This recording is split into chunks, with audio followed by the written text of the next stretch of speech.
All right, what's going on, people? We are back. JV Wins Dogon SS here for another edition of the Conscious Approach channel on YouTube. Thanks to everybody for tuning in. Thanks to everybody who's been subscribing to the channel, following us, following along with us as we continue to crank out this logical content. And if this is the first time that you are seeing what we like to do over here and you appreciate what we have going on, go ahead and hit the subscribe button, like the videos, leave a comment, let us know what you think. Let us know where you think we go wrong. Let us know where you think we go right. Above all else, just let us know what you think. This is kind of a community-oriented type channel that we try to foster here. So we appreciate everybody for joining us along for the ride. Please forgive me. I'm kind of playing a little hurt tonight, but we'll get through it. You know, it's all good. I'll thug it out. I can't be the guy that I am without being willing to play through injury. So it is all good. But we got some interesting topics to talk about tonight. Very curious to hear what Dogon thinks about these various topics that we got going on tonight, as well as everyone else in the community. So first, we are going to start off with a sports topic. And Tracy McGrady, T-Mac, a guy from the millennial generation, I would say, who's a great player, in my opinion, made waves when he said he doesn't look at Steph Curry as top 5. And I think he even says that he doesn't even crack the top 10 for him, which is kind of controversial in the sports world because I think most people consider Steph to be at worst top 10. I don't think that it's unfair for me to say that. I think most people at this point, 4 championships, 2 MVPs, and all of the stuff that he's done, they kind of put him in that top 10 range. But not for T-Mac. T-Mac doesn't really think that Steph is in the top 10. And hear his reasonings for why he says that. So we'll go ahead and provide some context here for why T-Mac feels that way.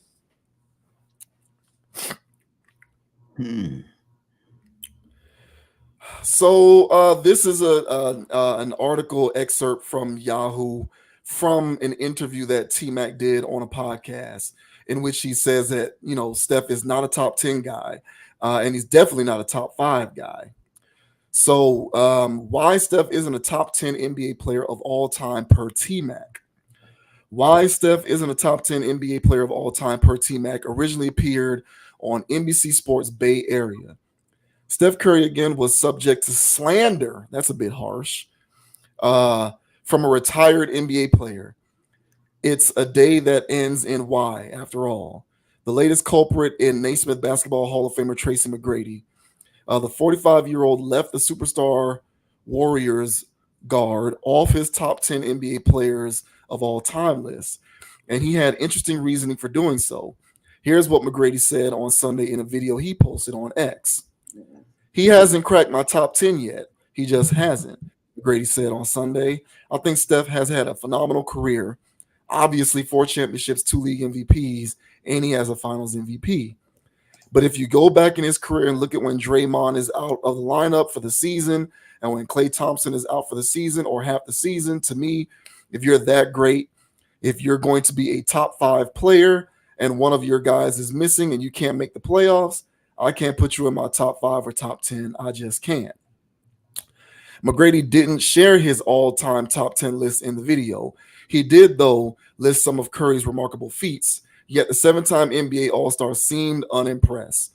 So we'll go ahead and play the video of T-Mac explaining himself when it comes to his belief that Curry is not top 5, nor is he top 10. Butt Crack Sports says Stephen Curry is a top 5 NBA player of all time. No, he tripping on that. He hasn't cracked my top 10 yet.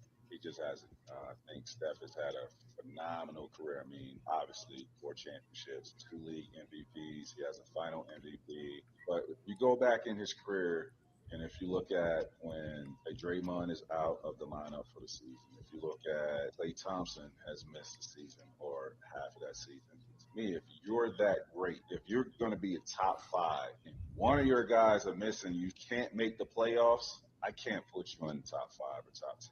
I just can't. And that's just my opinion. Greatness to me is when one of your guys are out, you still got to elevate your team at least to the playoffs. Like, They don't even make the playoffs when Clay or Draymond is out of the lineups, and they haven't won a play-in game at all. So he top five, no chance. No chance. Yeah, right. So he said no chance. Uh, so I mean, that all sounds logical and reasonable enough, but do you buy what he's selling? Do you think, based on that logic, Steph isn't top 10 all time or top five?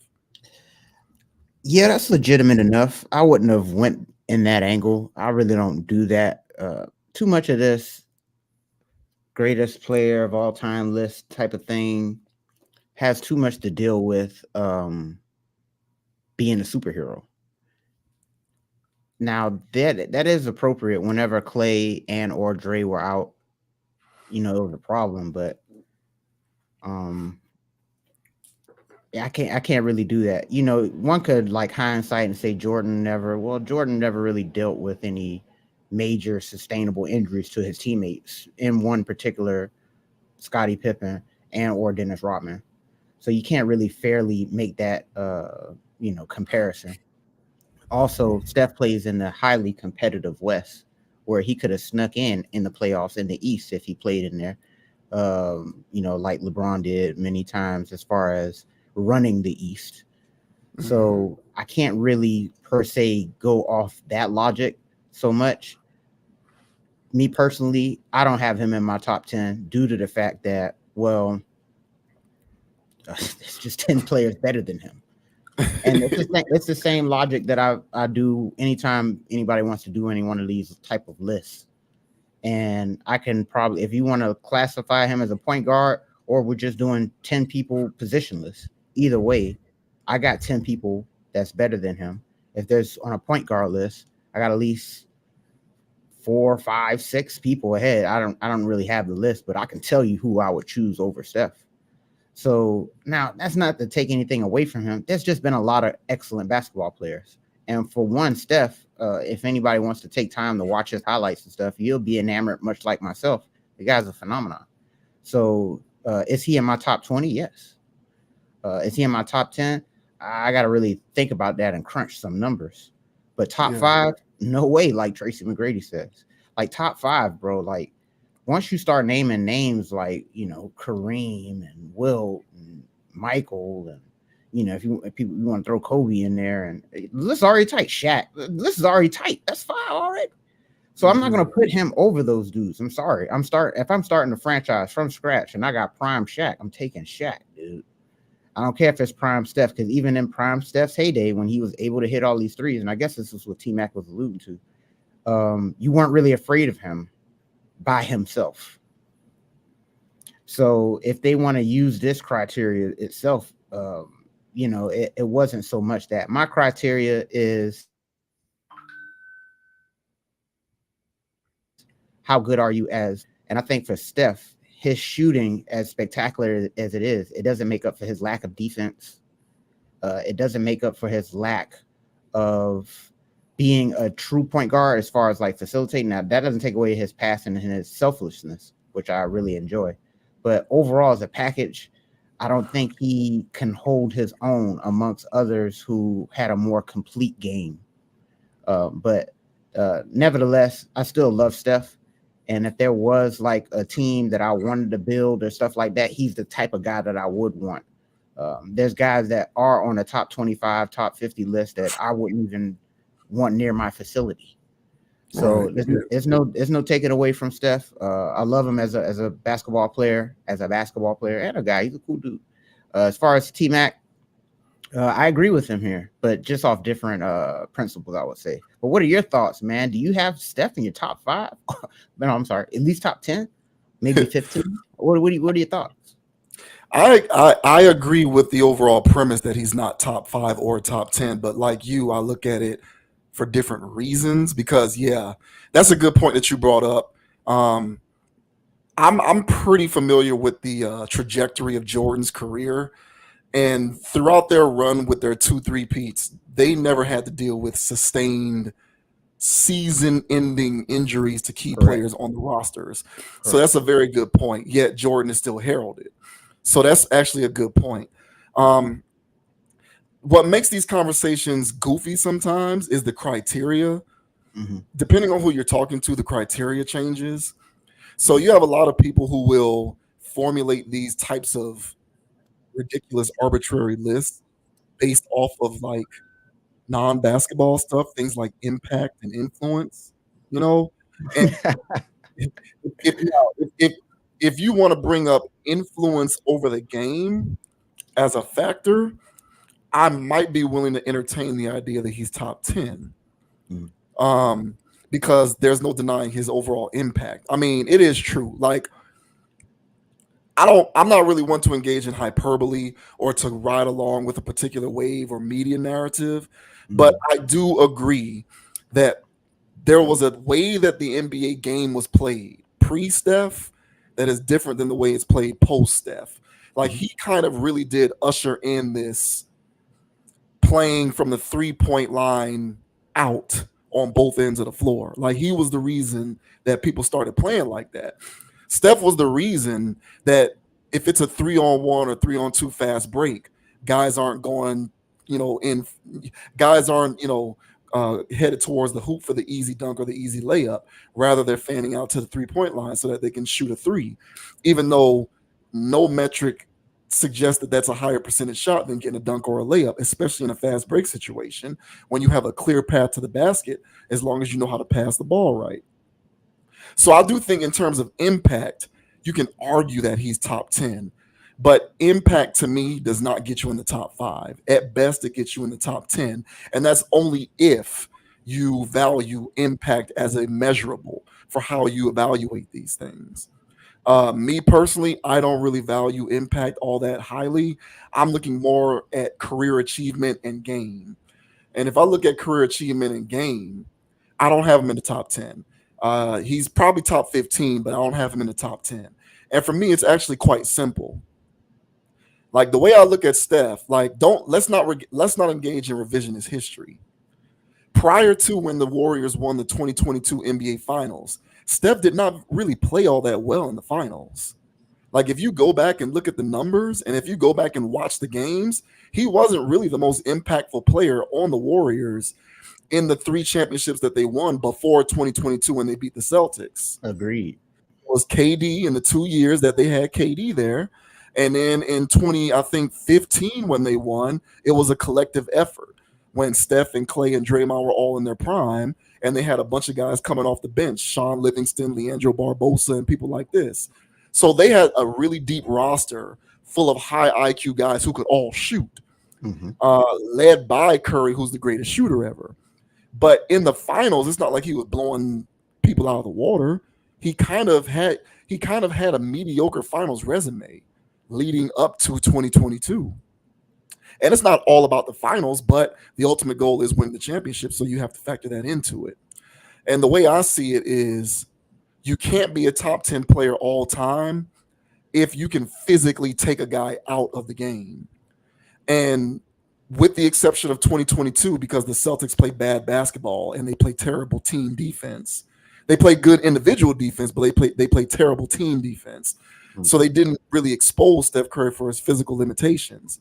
But in the 2 years that they won with KD, and in the year that they won in 2015 when everybody on Cleveland got hurt, LeBron was taking Curry out of the series because Curry's just not big enough. And I don't think fundamentally a guy can be a top 10 all-time player if you can say, hey, defensive stopper, guard that guy and take him out of the game. And as great as Steph is, he was being taken out of the game physically in a lot of those finals, except for 2022. And every guy that I look at who's a top 10 player, in my opinion, you can't physically take them out of a series or out of a game. The only way that they can be removed from the equation is if they're just having a bad night shooting, is if they're just in a slump and they're just not playing very effectively offensively. Maybe they can't find the basket. They're making poor decisions in terms of their shot selection. But the point is, they take themselves out of the game. You can't necessarily orchestrate a defensive game plan that involves one player sticking this guy and you saying, take him out of the game. You can do that with Steph. I mean, he's like 6'3". So he's a great shooter, but size-wise, physicality-wise, If you want to, you can take him out of a series. LeBron did it twice. And in 2015, like I said, it was kind of a collective effort. Now, granted, you have to have the roster to be able to make that happen. But any 6'6" or taller wing player who embraces playing individual defense can limit him in playoff series when the game gets thick and it becomes all about half court execution. So if you can limit a guy along those lines, I fundamentally can't put him in the top 10, as great as he is. Because, off the top of my head, Jordan, Kobe, LeBron, Shaq, obviously, Hakeem Olajuwon, Magic Johnson. You can't physically take them out of a playoff series. Like, you can't do it. The only way that they can be removed from a series is if they take themselves out of it. So for me, if you can physically take somebody out of a series, they can't be top 10, in my opinion. But that's my criteria. And I just saw that too much. Even in years where they made the playoffs but didn't win the championship, there were a lot of games where Steph just kind of got taken out of it, because if you affect him with length and physicality, those 3-point bombs become less frequent. Now, during the regular season, that doesn't apply, because during the regular season, the defense isn't as intense and it's not really about half court execution. I'm talking about in the playoffs when the games matter the most. I saw him often being taken out of the series due to physicality and length on defense. So if you can effectively do that to a guy, in my opinion, they can't be top 10. But that's my criteria. I don't really factor in impact because that's just me personally. I don't really care about that. It's enough to get him top 15, but for me, not top 10. So obviously, if it's not top 10, it's not top 5 either. And that's fair too, because there's been times because I'm a Steph fan, bro. So when they was doing their whole run, when they first got to the finals for the first time, I'm sitting there, I'm ready for this. But even leading up to those finals, just a playoff resume in general, bro. Like he's just a good basketball player. Like he's just really good, and he's a really good teammate. But there was nothing about him that, in my opinion, like you said, it was mediocre. And especially when we're talking about these upper echelon players where these guys were having like mind-blowing performances. I remember the first time as like I saw Jordan do what he did in the 90s. And as a hater at the time and somebody that wants him to lose, I couldn't really feel the feeling of, man, that was awesome. I knew it was awesome, but it was F him at the same time.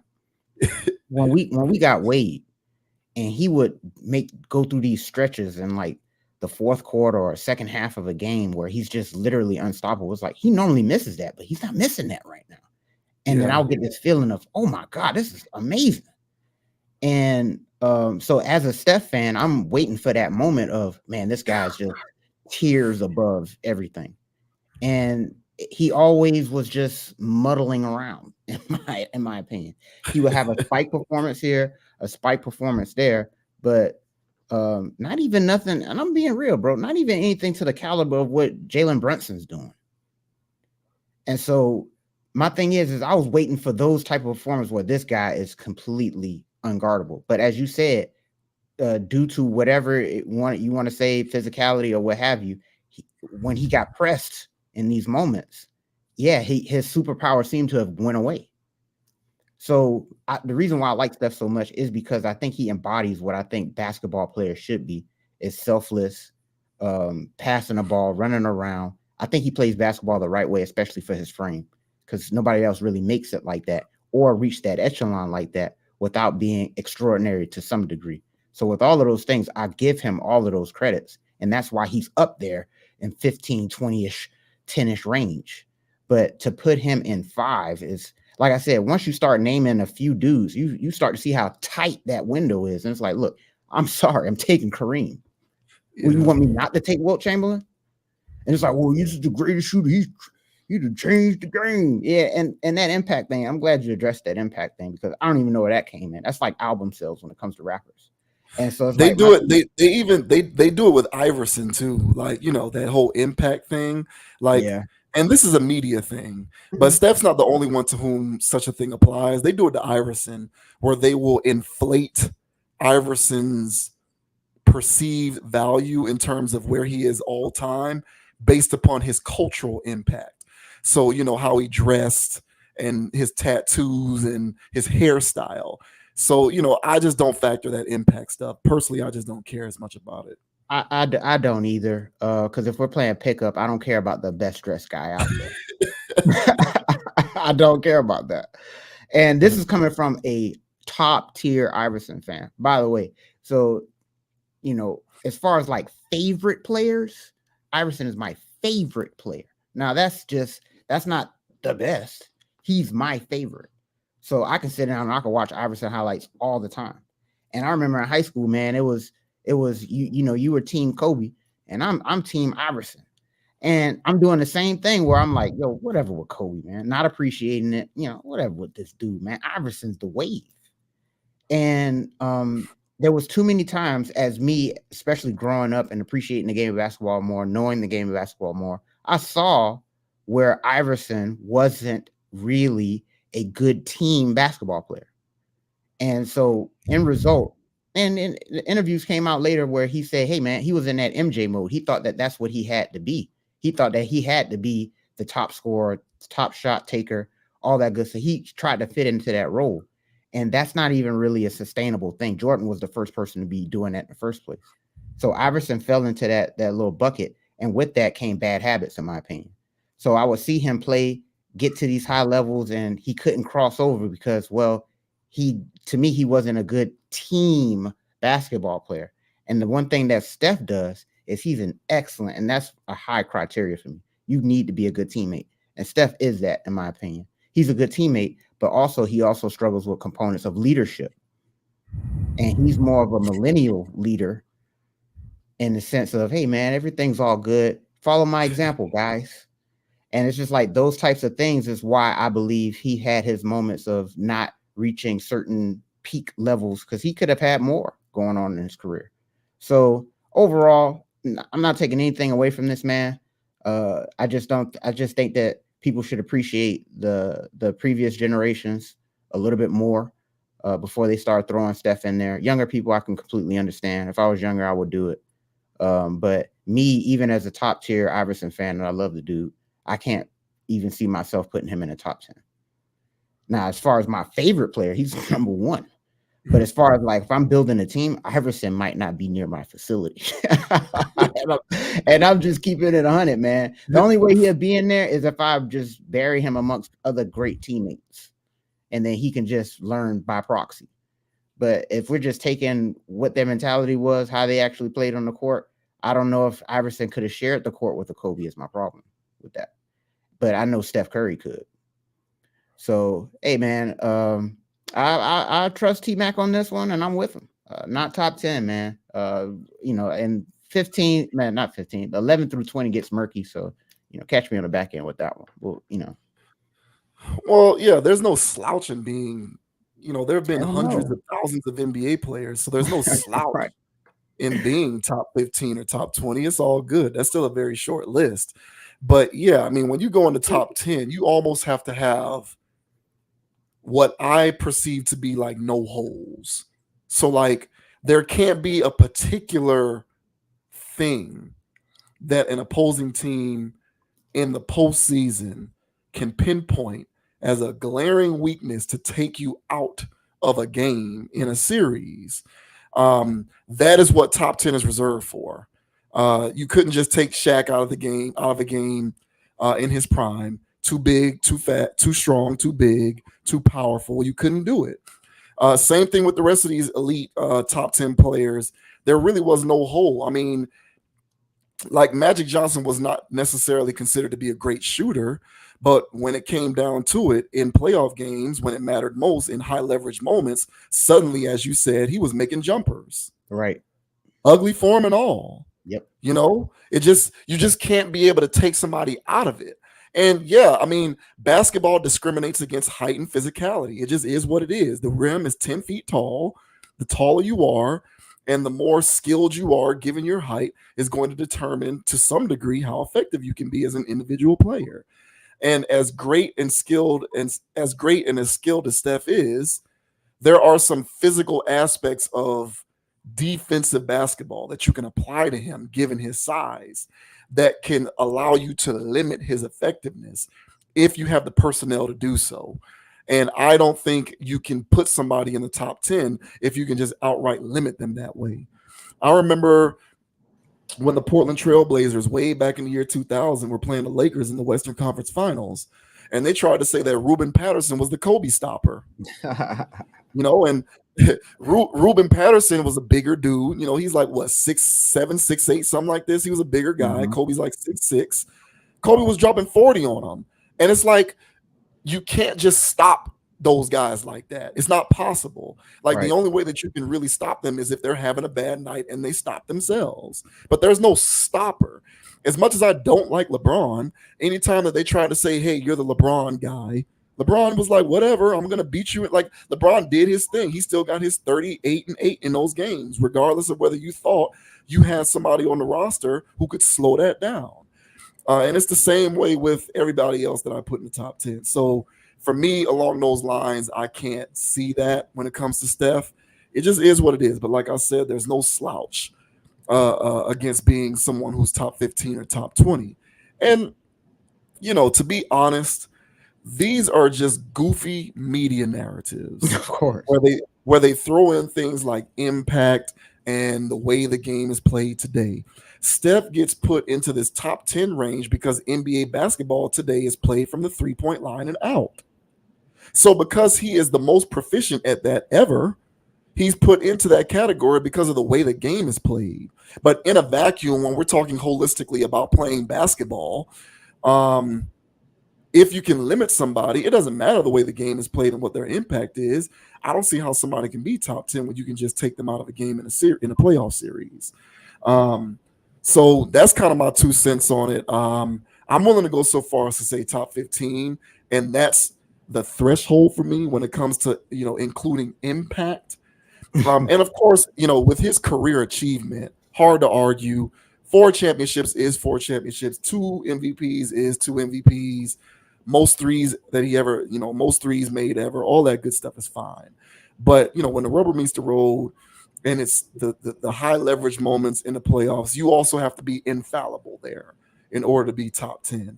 And historically, up until 2022, he wasn't infallible in those moments. So I just can't put him in the top 10. So, yeah, I agree with T-Mac just for different reasons, different criteria. Yeah, well said. And man, Steph could even before, like, he could have really played in any era, honestly. So, and that's a great compliment to any basketball player. So, yeah, man. Even before the 3-point ball was invented like that, his shooting is just superb, bro. The guy's amazing. So, but you still got to show up big in big moments. And I've watched enough Steph Curry. I'm not going to be in revisionist history. I've seen enough of him wilter to know that, he's awesome, but there's still a little oomph that I feel that he's missing. And whatever that oomph is the reason why he's not in my top 10. So, yeah, man. Yeah. Hey, man. Best of luck, Steph. Yeah. Shouts out to T-Mac and shouts out to Steph. Yeah. Steph is an all-time great, phenomenal player, but top 10 all time is what I call the room within the room. Mm-hmm. And you can't be in the room within the room when there's holes in your resume like that, in my opinion. So, Agreed. It is what it is.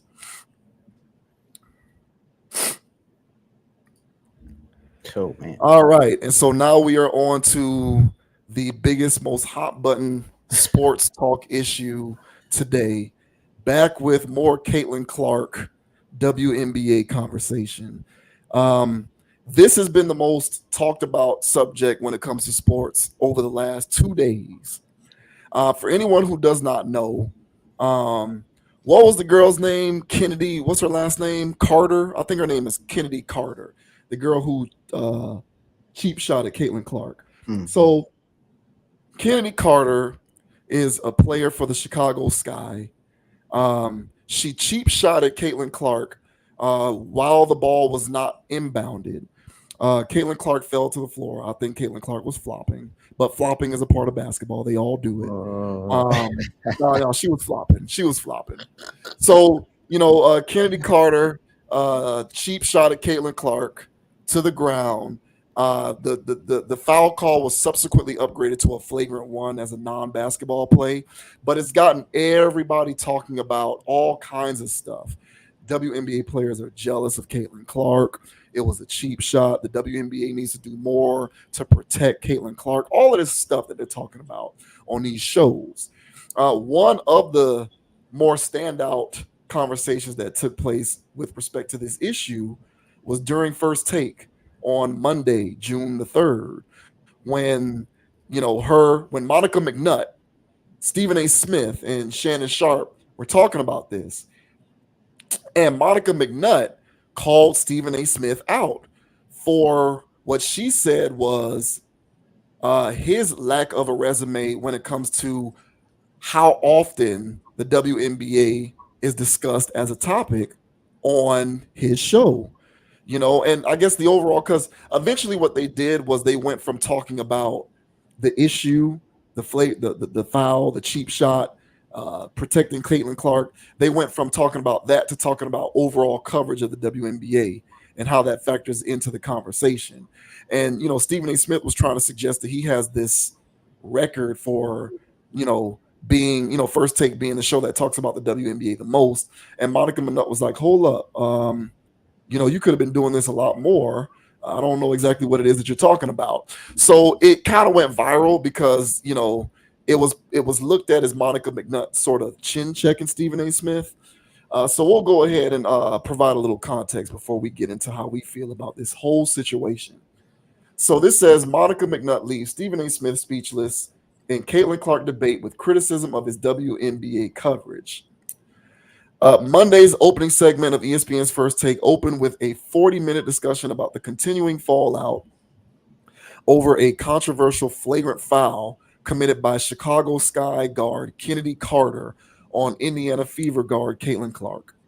Toward the end of the segment, Smith tried to claim that no one talks about the WNBA in women's sports more than First Take after panelist Monica McNutt insinuated he was making the hard fouls on Clark a bigger deal than it is. Stephen A., respectfully, with your platform, you could have been doing this 3 years ago if you wanted. A stunned Smith replied back with a chorus of back-to-back wows. Smith, McNutt, and Shannon Sharp then began talking loudly over one another before host Molly Karam did her best to reel everyone back in for a much-needed commercial break. McNutt's initial point was that rookie welcome to the league moments have always been a thing in the WNBA, and that the discourse around Carter's flagrant foul on Saturday had been overblown to a point where the league as a whole is being villainized for its treatment of Clark. The prevailing sentiment for folks that are just joining the WNBA and following women's sports is unfair to the women of this league who have laid the groundwork for Caitlin Clark to come in and now take it to the next level. Kennedy Carter's behavior is not indicative of the entire league. We are still talking about competition where you are allowed to get a little extra elbow in if you are competing and you do it within the parameters of the game. The game is physical. Caitlin is helping to grow the league. These women understand that, but she cannot be babied as a rookie. So those were comments that Monica McNutt was making on First Take. But what we can do is play this First Take segment so you can get a whiff of the context of what we're talking about here. Okay, hold on 1 second. So this is what I'm saying to y'all, though, and I know we got to go to break, and we didn't necessarily go there, and maybe we should. There are so many layers in this conversation around the way that it's being discussed. When you no. And yes, Shannon, I know y'all are going to say and Stephen A., I know you're going to, you just shared that you talked about the WNBA on your program too. You guys may not have said everybody, but the prevailing sentiment for folks that are just joining the WNBA and following women's sports is unfair to the women of this league, to your point, who have laid the groundwork for Caitlin Clark to come in and now take it to the next level. That's all I'm saying in these conversations. Kennedy Carter's behavior is not indicative of the entire league. We are still talking about competition where you are allowed to get a little extra elbow in if you are competing and you do it within the parameters of the game. The game is physical. Caitlin is helping to grow the league. These women understand that, but she cannot be babied as a rookie. That's all I'm at. All right. Who talks about the WNBA? Who talks about women? Who talks about women's sports more than First Take? Stephen A., respectfully, with your platform, you could have been doing this 3 years ago if you wanted to. Wow. All right, we got you know you're my guy, but Who does more than Stephen, us? I'm talking to you. I'm talking to you. Wow. Don't do that. I'm talking to you about the power that you have. Okay. I'm talking to you. Okay. I got you, my guy, but I'm talking to you. I got it. Guys, I really appreciate you my girl, but you've missed a lot of episodes of First Take. You missed a lot. Stephen, 3 years ago, you were not talking about the W at this level. Don't do that. Guys. Nobody was, Monica. Guys, you making Stephen A. point, Monica. Monica, you making please Stephen let A. me point. do my job. Please let me do my job. We've gone for 40 minutes straight. It was a riveting discussion. I have to get in a commercial break. 40 minutes straight. Wow. Yeah, I didn't even know I they was did actually that. watching that, and yeah, they went 40 minutes in before they took the first commercial break talking about that. Wow. Yeah. But every sports show has been leading with this story for the most part. So there's a lot of layers to this. I'll just let you go with your overall interpretation of this. There's like obviously the basketball angle of it, the players angle of it. Like, are the players really jealous of her? And then there's how the media is handling this overall. But what is your main takeaway from this latest in the developing Caitlin Clark saga? More attention, more money, and more problems. I think that's pretty much what's going on here, because what I've been noticing online, as far as the conversation is concerned, is that old school WNBA fans are not liking all the newbies coming to town. And they're complaining because they're not driving right. They're holding up stuff in the grocery store. Like, they're everywhere and they're annoying. And these WNBA fans know what's going on with this car, for instance, where, you have to jiggle the cigarette lighter a couple times in order to get the radio to work. Like, they know that this goes on in their league. And what's going on is these newbies and stuff is like, why is the radio not working? What's going on? It's like, hey man, we've been over here rocking with this whole situation this whole time. We know what's going on, and this is normal behavior. This always happens. So that's been the main thing that I've been hearing from either ex-players, fans, that's saying that, look, rookies always coming in, especially number one picks, always come in and get this type of hazing. Now, the bigger discussion is why. Okay, like, why is that a thing? Because I already know that even if there's a guy, and this is before the NBA got soft and coddled, and I'll touch on that too. But even before the NBA got soft and coddled, rookies would have that welcome to the league moment, but it doesn't seem like a coordinated effort. It just seems to happen within the flow of the game, because you tried to, set a screen on me, and, I'm 2 inches and, 40 pounds heavier, and I'm just going to run through you. And rookie, you should know better than that, than to set some weak pick like that. So those types of things are okay. I get all of that. The stuff that I'm witnessing, the stuff that's happening to Angel Reese, the stuff that's happening to Caitlin, these look like hits. They look like Bounty Gate. They look like they're out here trying to take people's heads off, literally. Now Caitlin Clark, the flopping, I can't get with that. Because I'm here for all the Caitlin Clark stuff. Yeah, I'm a newbie. She brought me to town. So what? Didn't y'all want people in this town anyway? So yeah, Caitlin Clark and Angel Reese brought me to town. So now I'm sitting here watching this stuff, and I don't like how Caitlin's flopping. But overall, I still think she's good for the game outside of that. And what I'm seeing right now is people going after her. Now, people are also bringing up this whole thing of Caitlin giving her an elbow-ish or whatever the play before. And then, getting in her face, yapping at her a bit. So she kind of asked for it, in air quotes, and she got what she asked for. She used to do a lot of barking in college. Well, she learned she can't do that kind of barking in the league. I think she's going to be a little bit more careful next time. And honestly, I feel as though I felt like she should have kept it in the course of the game. Take a legitimate cheap shot and don't wait for a dead ball or her trying to inbound it to cause a scene. I felt like that was in poor taste. But overall, checking somebody for being disrespectful to you within the confines of competition, I find that 100% legal and legitimate.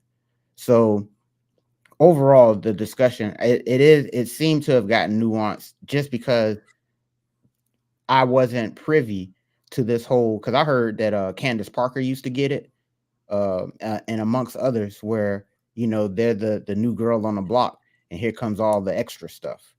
And for whatever that hazing ritual is that these guys, these girls got going on, these ladies got going on, some guys, then maybe, man, I guess that's just how the cookie crumbles, bro. But I'm not a fan of that. And last point I'll make is I think that everybody is so shocked here is because they have been watching this coddled ass NBA lately, and the NBA is soft as hell. And at least I didn't catch 80s basketball, but I caught damn near all of the 90s, and that was commonplace. And there was a game within the game with that, because if you had Charles Oakley and Dennis Rodman and stuff, those types of guys were valuable, and that's what Draymond Green, the agitator type of thing. But it used to be rosters of those guys, which is kind of what Heat players are. It's like the scrappy, get in your face type of thing. But that's a dying breed in the NBA. So for people that are basketball fans now coming to watch these ladies play and see these ladies taking each other's heads off, the first thing they're crying from the rafters is, this game is too aggressive. And it's like the NBA needs to be more aggressive. How about that? So what are your thoughts on all of this, bro? This is going left, going right, up and down. What are your thoughts on McNutt, Stephen A., Shannon Sharp, Caitlin Clark? What's going on here? So there's two angles of this. There's three. There's the cultural angle, the basketball angle, and then there's the media angle. So I'm going to touch on all three of those. Mm-hmm. First, the cultural angle. This is not unprecedented. And it's not just with sports. We see this everywhere.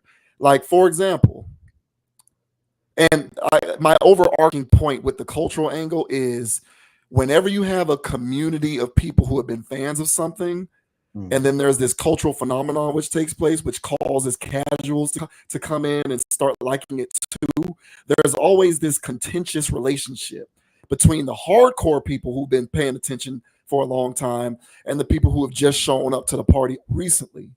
There's always this tug and pull. And we don't just see it with sports. We see it with books and movies and entertainment, for example. I remember the Harry Potter movies, when the Harry Potter movies came out. The people who like the people who've been Harry Potter fans because they was reading the books hated the people who just showed up to watch the movies. Mm-hmm. And they'll tell you to your face, you don't know what you're talking about. You really aren't a fan like that. I've been here reading these books. Just because you showed up to watch these movies, you ain't no real fan like that, right? We call them fair weather fans, bandwagoners. Hardcore fans always hate what they perceive to be bandwagoners. Mm-hmm. Same thing with Lord of the Rings. Lord of the Rings, the books have been around for 60, 70 years. The second that they make a movie, all of these people are suddenly Lord of the Rings fans going to the theaters, and now they like Lord of the Rings. Well, the people who read the books been here. So they feel some type of way because it's like, we've been here with this. Now you showing up just because they made some movies. You ain't no real fan like that. We saw it in golf. Pre-Tiger Woods, golf was a certain kind of way. Tiger Woods shows up. Now all of a sudden you got casuals. I never watched a golf tournament in my life prior to Tiger Woods. Tiger Woods shows up, all of a sudden I'm watching major championships. So people who were into golf before Tiger Woods are looking at people like me and they're saying, you don't really like golf like that. You just showed up to this party and we've been here. You just like it because this shiny new thing is being propped up by the media. So now you're a quote unquote fan. We hate you. That's how these, and listen, I'm not above this. I feel the same way about certain other kinds of things that I've been a fan of for a long time. And now all of a sudden here come all of these newbies and casuals out of the woodwork because of some popular piece of content or some person who sort of captured the zeitgeist of that particular thing and has gotten mainstream fans into the fold. But we see this all the time. It is not unprecedented. So I'll bring that up to say, yes, I do believe that WNBA players feel some type of way about her because they've been doing this. Right. We talked about Caitlin Clark months ago when before she even got drafted, we was talking about Caitlin Clark. And you was bringing up the point about how if y'all really feel some type of way about her being overblown, bust her ass on the court. Prove that she ain't what the media is saying she is. Right. So we already knew what was going to go down when she got drafted. So this is nothing new. Culturally, we see this all the time. If you're I feel the same way. If I was a woman and I was in the WNBA, I would imagine that if I'm a vet and I'm a great player and I've been grinding and I've been putting this work in for 5, 6, 7 years, and now all of a sudden this one player is being heralded as the savior of the sport, I'm going to feel as though my commitment and my achievements and my contributions to this game are being effectively diminished. And I don't blame them for feeling that way. I think that that's human emotion. No one wants to feel like their contributions are being overlooked or diminished, even if Caitlin Clark is deserving of all of the attention she's getting. And I think she is. But this is not uncommon. This is a normal thing. So when it comes to talking about WNBA players feeling some type of way about Caitlin Clark, hating on her, being jealous of her, and jealousy is such a trigger word. I guess maybe we need to look up, open up a thesaurus to come up with a different word for jealousy, because for whatever reason, when you use the word jealousy, people want to get a bit triggered on the internet. So fine, find a different word for jealousy if that makes you more comfortable. The dynamic is still the same. Mm-hmm. So is that something that is taking place? Yes. Do I think it's a problem? No, because I think it's human nature. We see it all the time, not just in sports. It's no big deal. So that's the cultural angle of it. Now, when it comes to the basketball angle, I was watching James Jones on Colin Cowherd's show, and James Jones brought up a good point. He said he's been watching the WNBA for years. He's been watching the WNBA. I have no reason to believe he's making that up, so I'll take him at his word. Mm-hmm. And he was saying that he brought up the point that women basketball players, because they're less physically imposing, they're not as tall, they're not as athletic, they're not as graceful in terms of the way that they play basketball individually. Because of those various things, they kind of play basketball on the ground, which means you're going to see more physical fouls and hard play because they can't just get around you or over you as easily because they're not as big, not as strong, not as fast, not as athletic. So because they're not as big, strong, fast, and athletic, yeah, they're going to be doing more of those chin checks. They're going to be fouling harder. They're going to be committing more of those fouls that you might interpret as not a basketball play. Because one of the primary ways that women basketball players gain an advantage is through physicality. Because unlike men, if you're trying to out physical me, I can't just jump over you or get around you with a double dribble step back three. They don't have the vertical aspect to their game or the athletic gracefulness to do those kinds of things. So you're going to see more hard fouls. So to him, he was like, this is run of the mill. It's nothing new. People are just reacting to it because everyone's watching the WNBA now. Which brings me to my third point with the media. And that's where this first take situation comes into play. The media does not know how to handle the WNBA. No. I think that has become very clear now that the WNBA has become an A block or a B block segment, as opposed to something that they just don't even talk about at all. The media doesn't know how to handle it. They don't know how to talk about it. They feel like they have to treat it with some kind of a delicacy, as if it's not just another professional sport that people are competing in. They don't know whether they need to talk about it differently because they're women. They don't know whether they need to use certain words or terminology because they don't want to be disrespectful towards women. There's this overwhelming need on the part of the media, in my opinion, to cape for the WNBA as if they are in need of some kind of protective treatment because they're like this new thing that just came out of their mother's womb, and so you need to protect them at all costs, when really you don't. It's a professional league. They're professional athletes, no different than anybody else, and all they're doing is competing. And to James Jones's point, it's always been that way because they don't have the same kind of aerial assault type approach to playing that the men do. But the media doesn't know how to handle it. They just don't. They're lost when it comes to how to handle this stuff. So I hear what McNutt is saying, and she's absolutely correct. Was it a cheap shot? Yeah. But dudes cheap shot other players in the NBA too. Nobody talks about it. Was it a hard foul? Was it outside of the bounds of play? Was it a bad look considering it clearly looked like a cheap shot because the ball wasn't even in play? Yes. Is that any different than any other sport? No. And the fact that the media is treating it like it is proves that they don't know how to handle the WNBA and proves that they don't know what the hell they're talking about and they just don't know what to do. So McNutt was right to call that out. I think she was right on the money with that. And I think she was right to call out Stephen A. Smith because I'm calling cap on that. I've been watching First Take for a very long time.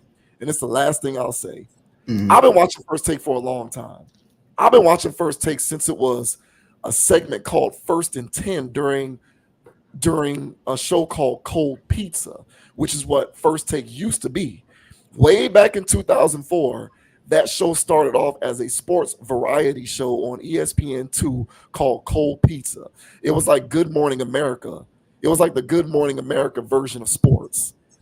And the debate portion of it was this little itty bitty segment called First and 10. Eventually, it evolved into what we know now as First Take.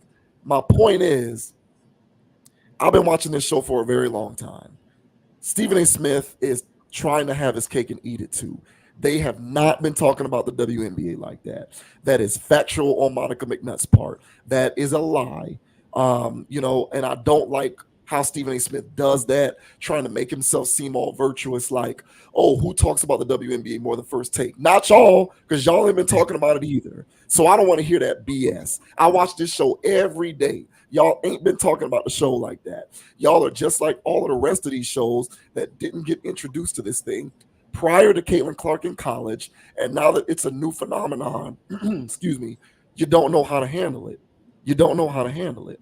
So, it's a three-pronged issue to me. It's cultural, it's sports, and it's media. The cultural part and the sports part to me are understandable if you get the nuance of it. The media part to me is the part that's doing this thing an injustice because these idiots in the media and these shows simply don't know how to talk about the WNBA. Yeah, I think a lot. Yeah, because of the novice type of thing where, they don't know what the hell's going on. So I think they expected ladies. I think that's what they, ladies, ladies night, and they're just going to be out there just keeping it cute. And apparently they don't. And this is my thing. This is my thing with officiating. Clearly, officiating in the WNBA is a lot different than in the NBA. It's clearly college basketball for men and women are different than the NBA. The NBA is such tic-tac garbage where, just a graze on the arm is worth a foul, and trips to the line. Yeah. And when these guys are watching these women go to the hole and get knocked over and play still resumes, and they go, hey, was that not a foul? Look at they're harming her. And on top of that, Caitlin with her arms flailing and stuff, I just cannot get into that. And I'm here to be supportive of this, but I cannot support flopping. That I'm having flashbacks to LeBron, and the arms in the air. What? Where's my call? Go play ball.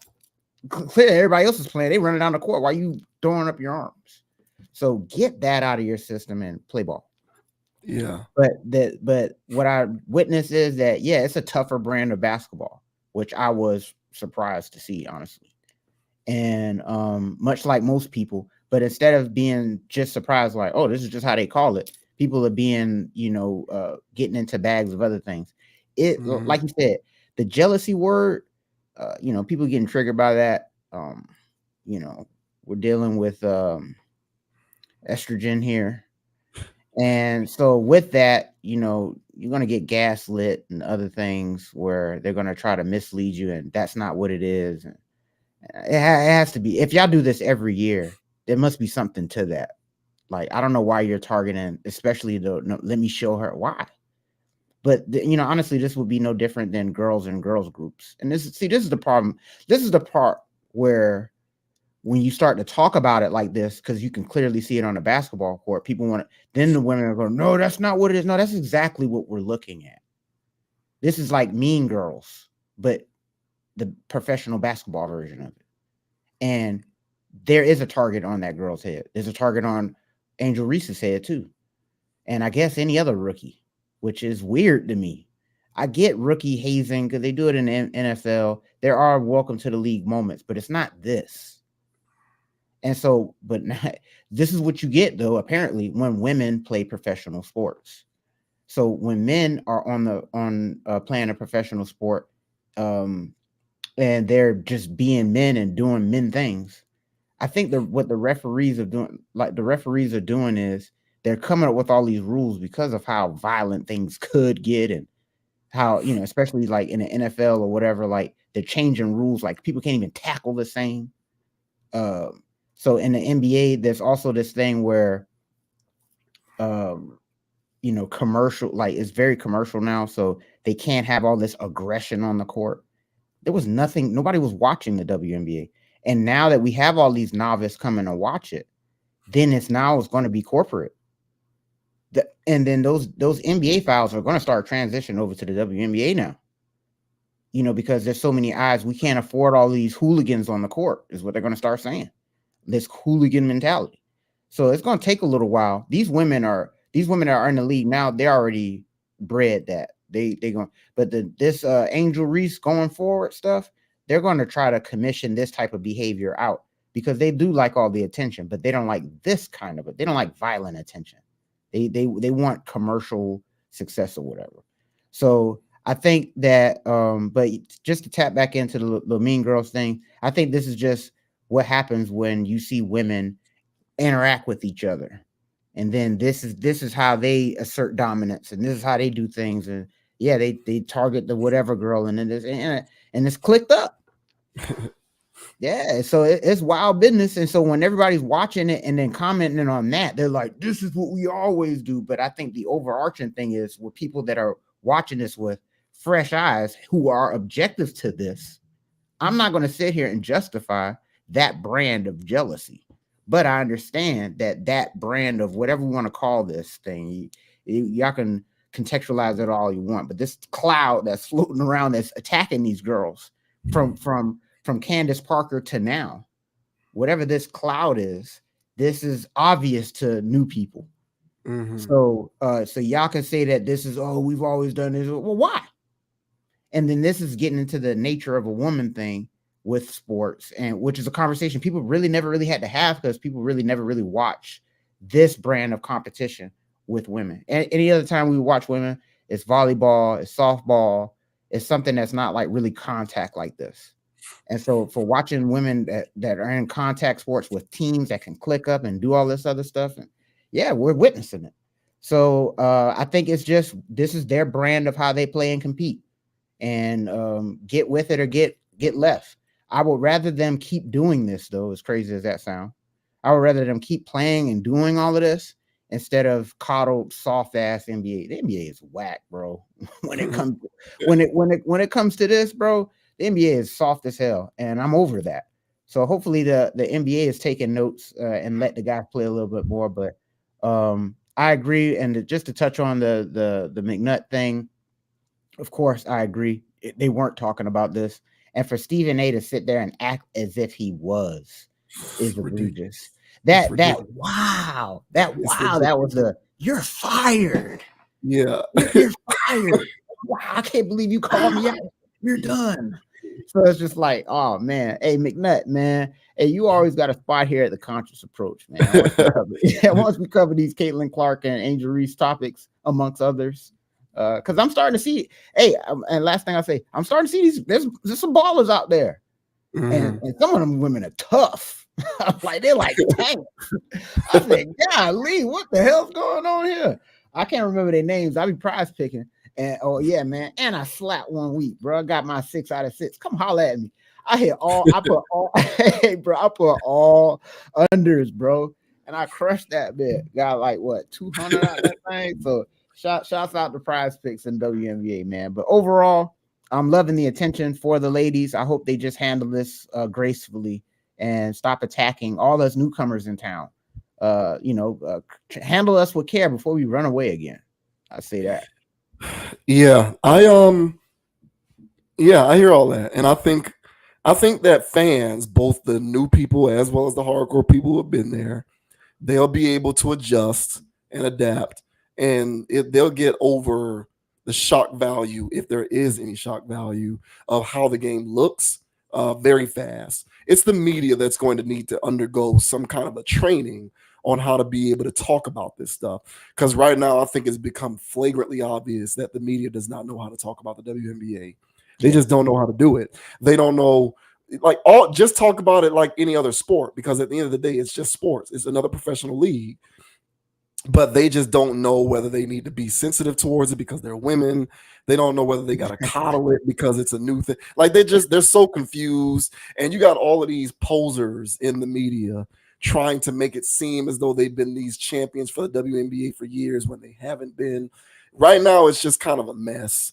And they're trying to cash in on the content factory that is Caitlin Clark, which to me is kind of slimy, albeit understanding, because that's how the media works. But they just need to figure out how to talk about the WNBA most effectively. Like, don't run stories in newspapers and other credible media sources talking about how that foul there, the Kennedy Carter foul, if that was something that happened in the streets, it would be called assault. Like, talk about gaslighting. Like, talk about gaslighting if I've ever heard it. Like, what are you talking about? Somebody said that? Yeah, it was. I think it was the Chicago. They were talking about it on one of the shows that I was looking at. It was a newspaper. I think it was the Chicago Tribune or something. It was one of these newspapers, and there was a story talking about how if that was in the streets in regular society, it would be considered assault. Yet Draymond Green puts the chokehold on Rudy Gobert, and nobody's talking about how that's assault. So it's like, look, man, just talk about it within the confines of sports like you do everything else. Stop pussyfooting around this stuff. It's ridiculous. But that's what the media does. They muck stuff up. They make it worse than it already is because they just don't know how to handle it. Like, this is what the media does. This is why people don't like them, honestly. But I just, when it comes, I get all of these elements. They're all at play. Jealousy, whether you want to use that word or not, there is some sort of an animus taking place against Caitlin Clark on the court, but that is not unlike other sports and how that stuff goes on. Physical play is a part of it, and the media just needs to figure out what the hell they're doing. Like, they just need to figure it out. They need to get themselves together. Yeah, and I don't know. I'm not going to tell women how to compete because they're different than men, so this is how they compete. I think that's what I'm witnessing. And I think that's what everybody's witnessing. And they're like, whoa, because we watch women compete in the office place and they get just as nasty, probably nastier. Yeah, man. But now, see, this is a game where we're seeing a physical aspect. So it's very obvious and apparent. So we don't see the other times women get nasty with each other. We hear about it, but we don't see it. And this is a sport that literally puts their competition on physical display so we can physically see them do these things. And it is what it is. So if women play football, I'm sure it would be the same way. The more masculine the sport, the more aggressive they would have to be with each other, I would also argue, which is why we don't see this in track and other things and gymnastics. This is a competitive thing. So this is it all rising to the top. And so once people start to see these abrasions coming up out the skin, they're like, what is this? And this is women. This is what happens when you let women play basketball. Not let, but when women play basketball. And when they're playing basketball, this is the form it takes. So I think everybody's just gonna have, this is an acquired taste, just get used to it. So on top of them not having the ability to dunk, they're gonna have they also do these things. So and from, like I said, from hearing from the fans that are always with this is just normal behavior, and they don't see what the big whoop is. So if they don't care about it, I don't think I should. But I still it is what it is, man. But best of luck to all of these sisters, man. It's not a good look, but hey, man, they're getting a lot of attention, so hopefully they can some of them capitalize on this stuff, man. This is wild business. Yeah, shouts out to Caitlin Clark. I think that she's on the road to being a great player, Yeah. and I just think she needs to stop flopping. But she Stop used it. to flop in college. She flopped in college too. That's true. So That's true. yeah, she flops. Flopping is a part of what she does. So that's the only thing I don't like. But otherwise, and the thing is, she ain't asking for no handouts. When she No, gets she's not. cheap shotted, she'll flop, but she ain't crying post game talking about how she's being mistreated. It is what it is. So I just think people need to get over it and just get used to how this thing is played. Um, you know, and people in the media need to stop trying to be Captain Save a Holes. Like you guys are new. You guys are new to this thing. It's okay to admit that. Stop trying to act like y'all were around before, and this is how it should be played. Don't do that. That's ridiculous. Yeah, man. Hey, I'm picking the unders, guys. I'm picking unders.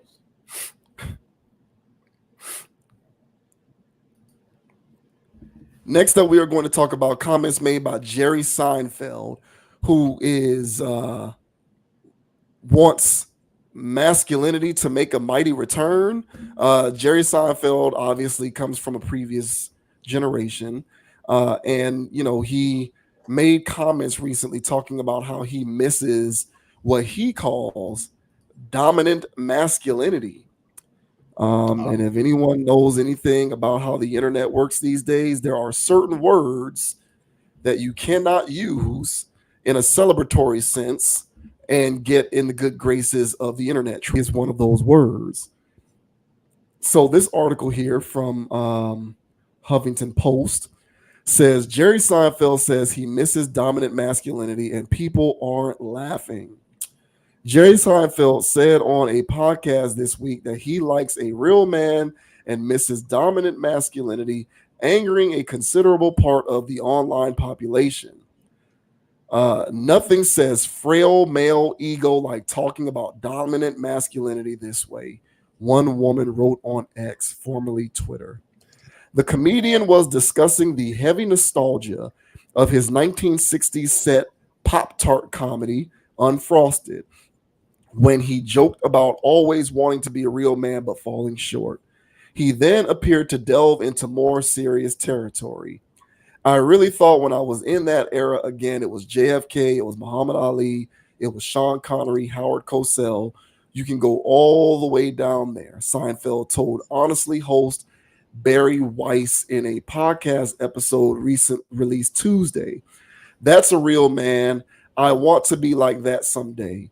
Well, no, I never really grew up. You don't want to as a comedian because it's a childish pursuit, but I miss a dominant masculinity. Yeah, I get the toxic thank you, but I still like a real man. Many social media users push back at the Seinfeld legend. So let's play what he said first. Here's one thing I was thinking as I was.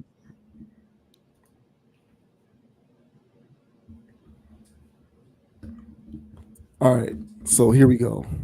You watching the movie, laughing. My wife and I loved it. Is this like I'm watching Walter Cronkite and I'm watching JFK and I'm thinking like just this period of like early 60s, Right Stuff, Tom Wolfe. And obviously there were problems, like civil rights movement had yet to start, like gazillion.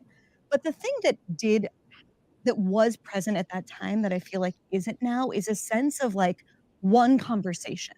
Yes. Like a common culture. And I was watching it and thinking, okay, on the one hand, maybe it's just Jerry Seinfeld wanting to have fun and enjoy himself and fulfill this many, many, many, many years long development of his Pop-Tart bit. Right. But on the other hand, I couldn't help but wonder if part of it is maybe your own nostalgia for this time that feels like another planet or at least another country. Of course it does.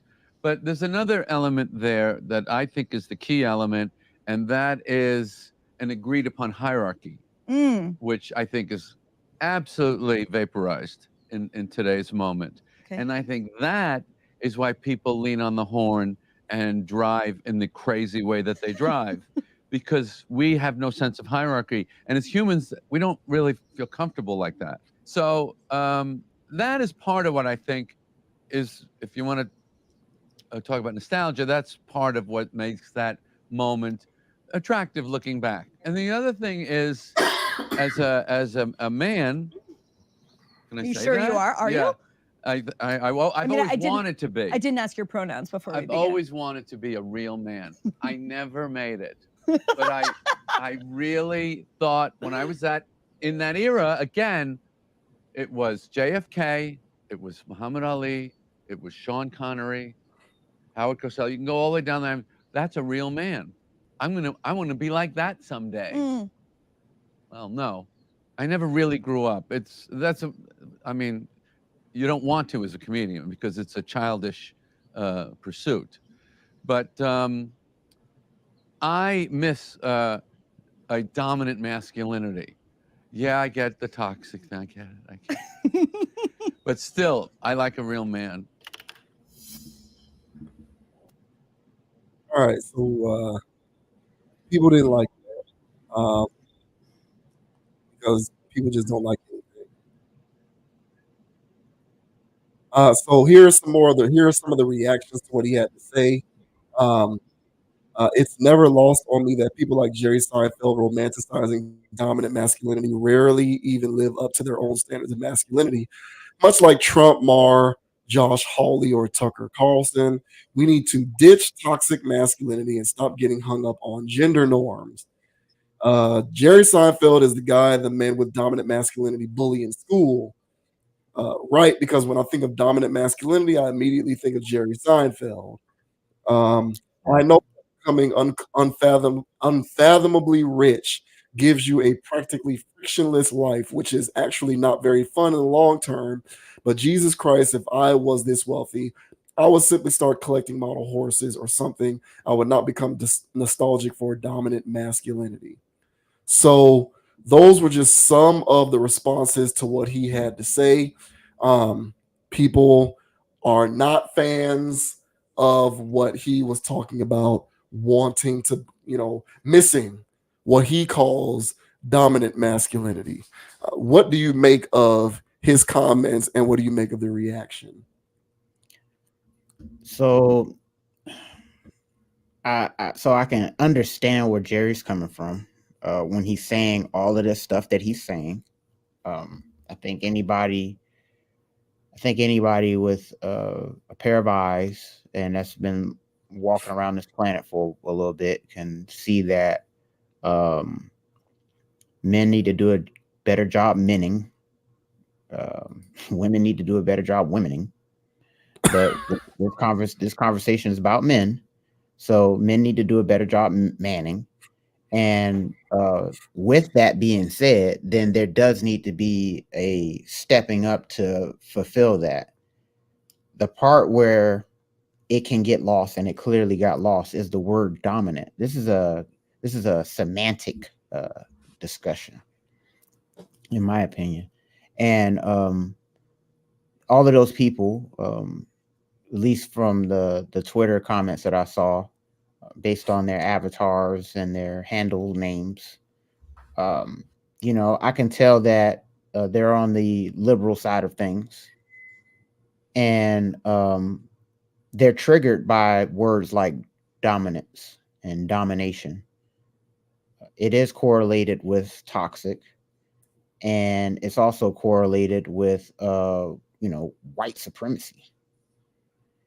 So here's my thing when it comes to liberals. Liberals don't like white supremacists either. That's my point. And that was clearly a white person in there. That was, at least some of those comments, if not all, that were like, hey, whoop de whoop, like this is the toxic stuff that got the world in the position that it's in, is this talk about domination. And here's the thing that I agree with as far as the word domination. I do believe that dominating is something that is a competitive thing, and in the quest of domination, domination is the win. Like dominating is the win. So at that point, it's by any means necessary, and that can come off in all kinds of ways that is very unappealing to a lot of people. I think the word that he should have used instead of dominant men is just men actually pretty much just living in their proper vibration, or men just actually living up to what it is to be a man. But to say dominant, I correlate that with chopping down trees. I correlate that with trying to make your own meat, try to genetically modify food, dominating nature, when dominating everything.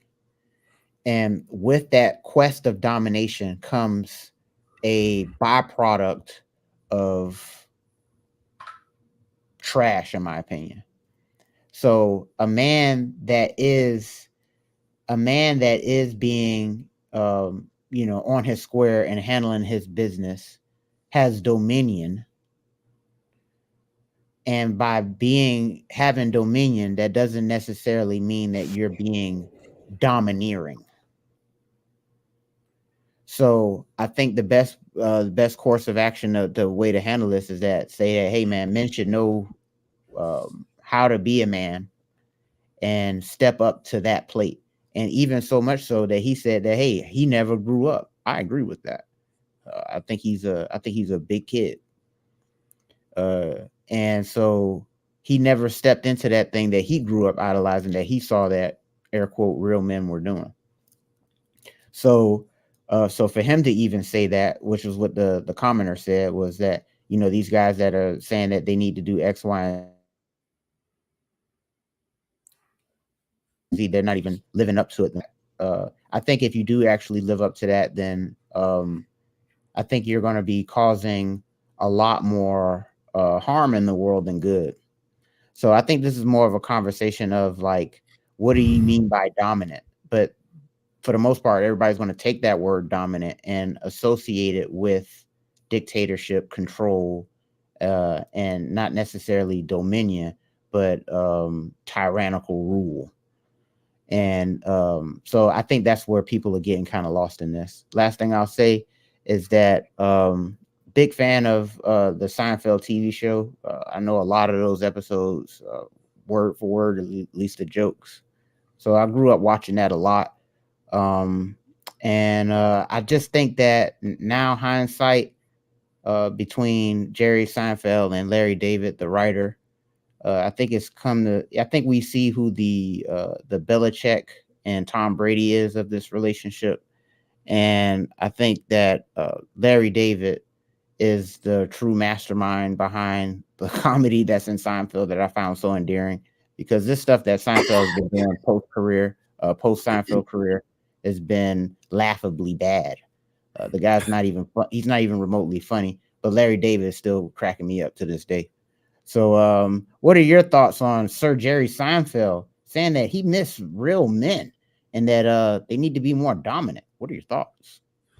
Yeah, Curb Your Enthusiasm is hilarious. It is Hilarious. absolutely hilarious. Yeah, I do think it's semantic, but I don't like the reaction to what he had to say, because I think people are caught up. You chose to focus on dominant. I think people are hung up on him talking about masculinity. I think masculinity has become one of those themes that society has decided is just inherently bad and therefore needs to go away. Like, I think if Jerry Seinfeld had said, I miss dominant manhood, I don't think people would have been as triggered by that.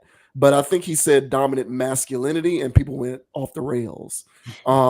Conversely, I think that if he had said, I miss, like, I don't think he could have used any word next to masculinity that would have not garnered the same kind of reaction. He could have said, I miss normal masculinity. He could have said, I miss, traditional masculinity, typical masculinity. He could have said, I miss reasonable masculinity. He could have said, I miss nice masculinity. I miss cordial masculinity. I miss respectful masculinity. He could have used any of those words, but up against the use of the word masculinity, people are going to take aim at those comments. And that's the problem that I have with this, is that modern society has basically dictated that masculinity is inherently a bad trait and therefore needs to go away. One of those commenters talking about how we need to get rid of gender norms. I wonder if that same commenter would have commented the same thing if it was a woman talking about how she wants to bring back dominant femininity. Like, what if a woman says, I'd like to bring, I miss dominant femininity, or I miss femininity? Would that same commenter would that commenter have had the same reaction? No, because we've collectively decided that there's no augmentation or adjustment that needs to take place with respect to our perception of femininity, even though it has fundamentally changed because women are trying to be more masculine than ever these days. So, like, what we have determined as a society is masculinity is inherently a bad thing. And that's the problem I have with this, because I fundamentally disagree with that. Now, he tried to couch his comments by being dismissive towards the notion that talking about masculinity means that you are by default invoking toxicity. You know, when he was like, yeah, I know toxic. Yeah, I get it. But the point that I'm trying to make is when you talk about masculinity nowadays, you are by default invoking toxicity, whether you're trying to or not. And that to me is very unfortunate. It's a problem.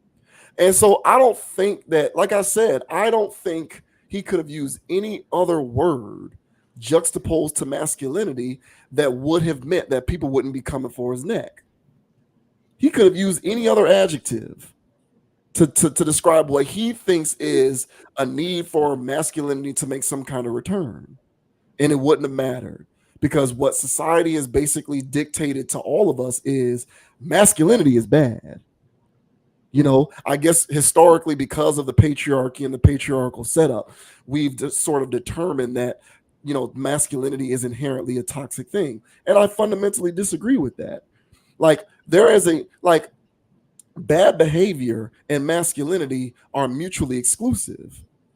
But what liberal society is trying to do is conflate them to mean the same thing. Mm-hmm. They're trying to make toxicity and masculinity mutually inclusive. Mm-hmm. So much to say that if you are masculine, there must be a toxic aspect to you. It has to be. Because if you're masculine, you must be toxic. And I hate that. As someone who prides himself on being a masculine man, I'm not trying to domineer, control, subjugate anybody.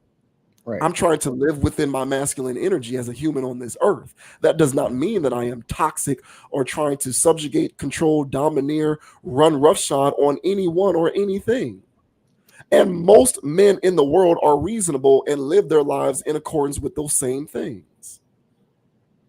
But this internet conversation that we have going on, especially in the aftermath of the Me Too movement, which was a significant contributor towards the idea that masculinity is inherently toxic, has created an environment in which if you embrace your masculinity, you have to do so knowing that you're being toxic. So that's why I don't like the reaction to what he had to say. It bothers me. It's very corrosive, and I think that ironically, the way people respond to comments like this is toxic. That's what's so ironic about this whole thing.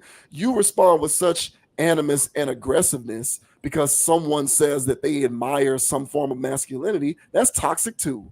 So y'all all being toxic.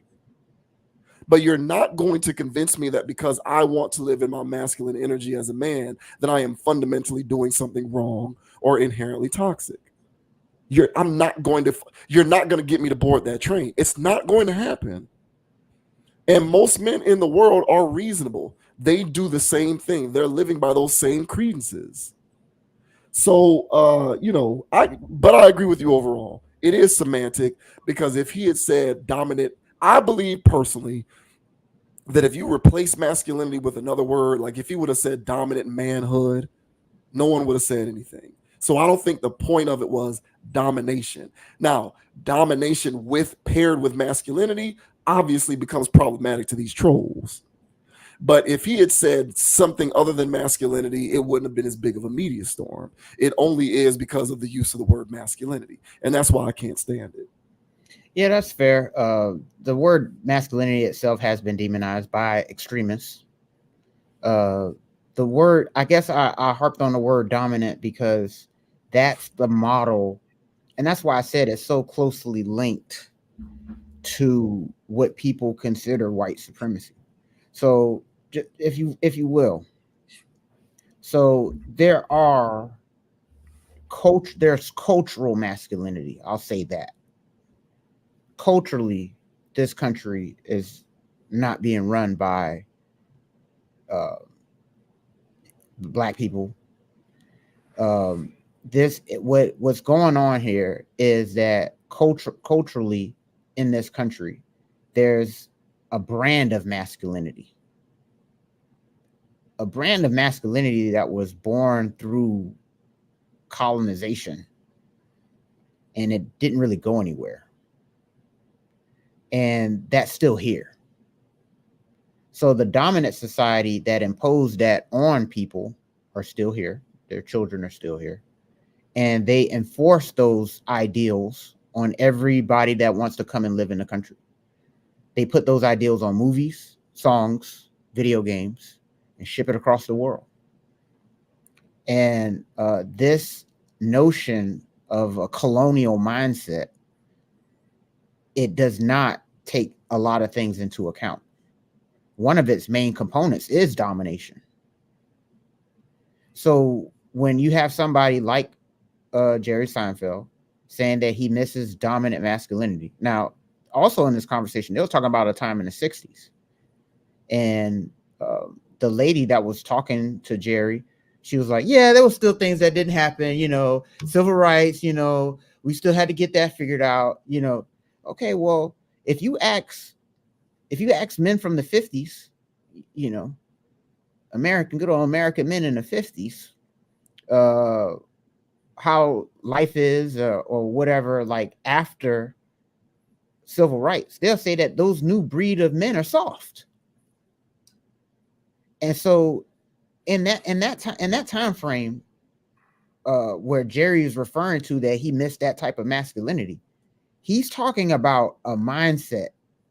The cool thing about and the propaganda, what the left does with things is there's a lot of disenfranchised people on the left, and they cater and placate to them with very good propaganda. And one of their great propaganda pieces is talking about this domineering colonial mindset that is running America. And within that colonial mindset is the subjugation of women, the controlling of women. Yeah, women have more power and more money than they ever had. They're more educated than they've ever been, but they're just better workers. they're just in the slave system. They don't really run anything themselves. So the left, what they did with their propaganda is they're talking to those people who do feel disenfranchised, and they're saying, look, the boogeyman is masculinity, it's the patriarchy. And then they start labeling all these bullet points, which are colonial things and a colonial mindset. It's not masculinity, it's a colonial masculinity. So my overall central point is healthy masculinity is not colonial masculinity. The masculinity that Jerry Seinfeld is talking about, and the masculinity that most men are talking about, that they're saying that's not toxic, is a colonial mindset, which in turn is slightly, if not toxic. There's a healthy form of masculinity, and that healthy form of masculinity protects women. They don't subjugate them. They don't enslave them. They protect them. So this is why women all over the internet right now are hollering that they're not being protected by men. That's why they're hollering that they'd rather be in the woods with a bear instead of being with a man. It's because men have been programmed with the wrong type of masculine traits, in my opinion. So when Jerry Seinfeld is sitting here talking and say he misses that old time masculinity, he wants men to be real men. He wants men to be real men within this colonial mindset, in my opinion. And so not to say that the left has it right, because what the left is doing is, again, it's propaganda. And they're saying that they're lumping all masculinity into that one thing. It's, I get what you're saying, bro, but I'm saying like this is like they're lumping it all into one thing, and they're saying all masculinity is bad, and that's the catch, and that's why that guy had certain rainbow things in his avatar. That's why he's talking about gender and all this other stuff, because they're conflating all of it. So I agree with you, but what I'm talking about is that it's propaganda, and I do think there are colonial masculinity traits, colonial thinking traits, and with that mindset comes a domineering type of mentality that's not healthy for the world. And last thing I'll say is that with this mindset, and that's why I mentioned in my first part about chopping down trees and not replanting them, throwing plastics and wild stuff in the ocean, creating genetically modified foods, all these things trying to control Mother Nature. And so when they have this mindset of they want to control Mother Nature, they want to control women, that's the patriarchy mindset of a colonial mindset. And somebody with a more holistic and healthy and balanced form of masculinity doesn't do that. When they chop down a tree, they replant it. They don't wipe out a whole breed of a species of animal. They don't plant genetically seedless foods. So with that mindset, there is a healthy form out there, but it doesn't look like anything that's in North America is my point. So Jerry Seinfeld, yeah, I think he is talking about the air quote patriarchy, but again, that's so whatever. You got to break that down. And so these isn't just one's terms. There's two ways of looking at masculinity, and I think that Jerry Seinfeld is referring to the colonial one. So yeah, I just think that the left, as I mentioned, they're all propagandized, so they're gonna make this into a discussion that it doesn't have to be. Hopefully, more people start talking about this angle of masculinity. But yeah, that's my thoughts on that. Yeah, I hear what you're saying. My problem is we've seen several examples throughout recent history of people referring to masculinity not within those contexts, and they're still getting destroyed on the internet. So that is all valid, but I think today in 2024, masculinity has been sort of, as you suggested. I think the term overall, no matter what the subtext is, colonial, healthy, whatever, the word in and of itself has been deemed problematic. So much so that a person who has exhibited no characteristics whatsoever which lend themselves towards having that old school problematic mindset, but still wants to embrace the idea of being masculine, becomes a target for the movement to eradicate masculinity as a whole. And we have seen examples of that throughout recent history numerous times. People talking about how they want to live in their masculine energy and are proud of being masculine. And they're not talking about the 60s. They're not talking about colonialism. They're just talking about today in the here and now. And they're getting destroyed on the internet because to be masculine is to inherently be a problem. Correct. So I think both of us are right.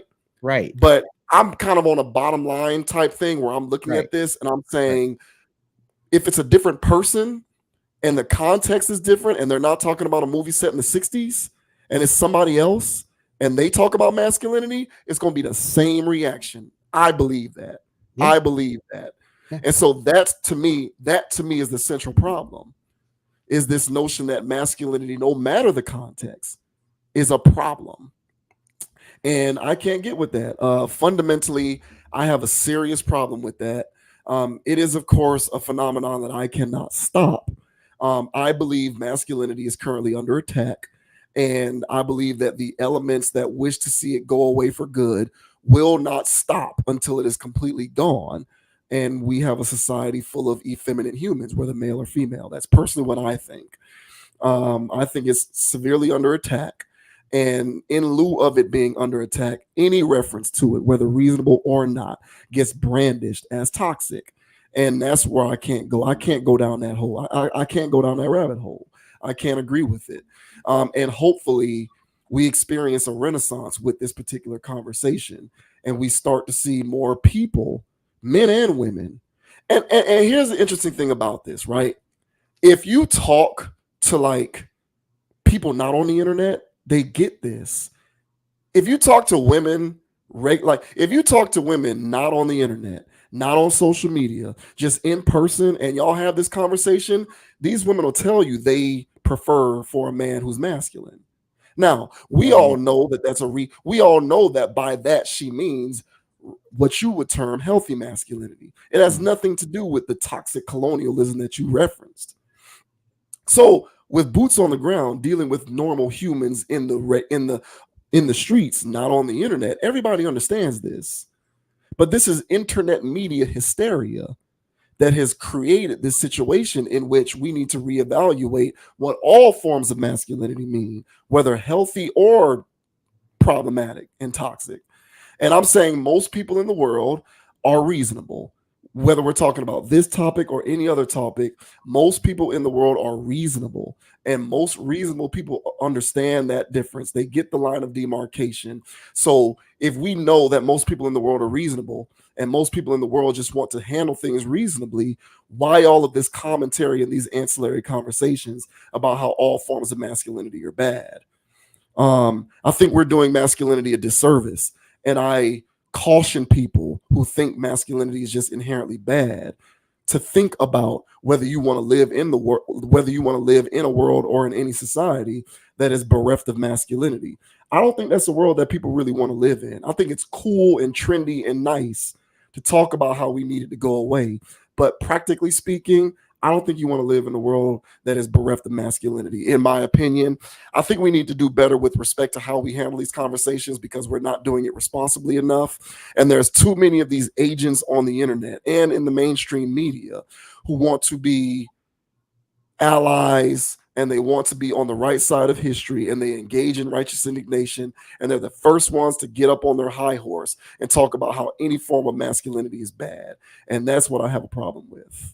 Yeah, and that's my thing, man. And my problem with this whole discussion is that people, are lumping all kinds of masculinity all into one. And the word itself, masculine, is a 4-letter word at this point. And we got there through propaganda. I've talked to women, casually and having conversations or whatever, and they still believe in. They don't use the word toxic, but they on that. They on some stuff that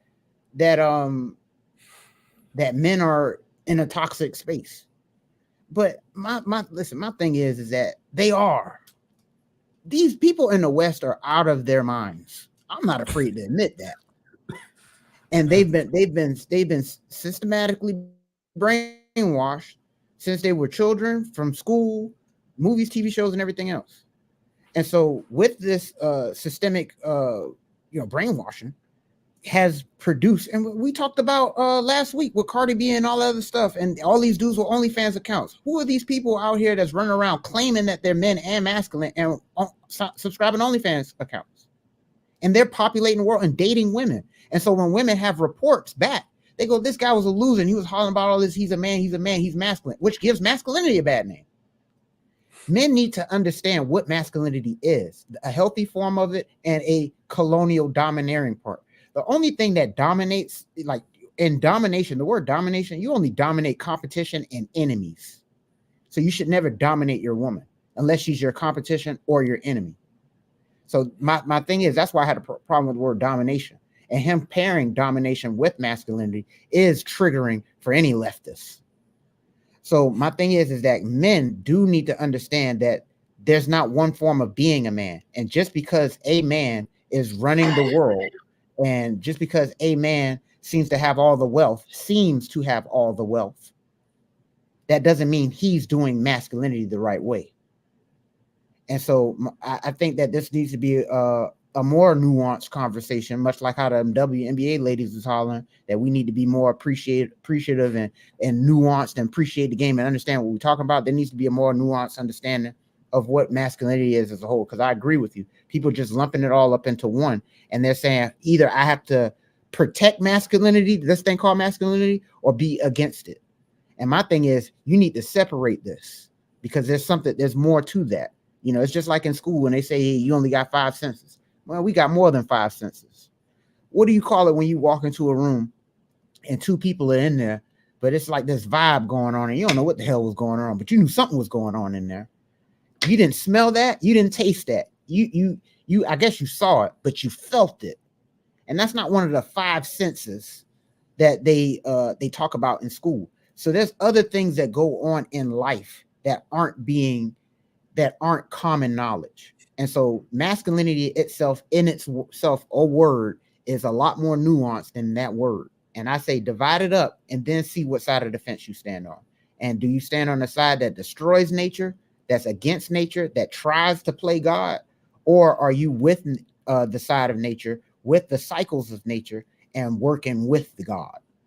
And so domination versus service is 2 different things. So I think that men are confused at a baseline principle level on what it takes to be a man. Because if we did, we wouldn't be doing half the stuff that we're doing right now in North America. I'll tell you that right now, because we wouldn't be slaves no more. And everybody's a slave. Even the 500K guy that makes his money at whatever, he's still a slave. He's a glorified slave. So that means white, black, and everybody in between. So this ain't just for black people. There's white people that are also slave. Everybody's in this boat. So if men actually stood on what it takes to be a man, we would not be in these circumstances. But we had to be brainwashed out of our minds in order to go along with this program, in my opinion. So what Jerry Spring, I keep wanting to call it Spring, what Seinfeld is talking about here, he's representing the old guard, in my opinion, of good old colonial masculinity, where men smoked cigarettes in buildings, spit at women, and told them to go do whatever. He missed that. Because the edginess that he loves about that is a psycho craziness that told women and everybody else to do this and do that too, and told our ancestors to do whatever. So can't go with this. I hear his point. I'm not against masculinity, but I'm against the form he's talking about. I'm not agreeing with the leftists either, because I'm against what they're talking about too. So I just think that this is a nuanced conversation with a different angle, and I'm trying to present that right now. So hopefully y'all out here understand where I'm coming from. All right, that's fine. I just think people just hate masculinity in general. They're threatened by the presence of it in whatever form it is. So I'm just not a fan of the way that people receive it. It's a problem. No, fair enough.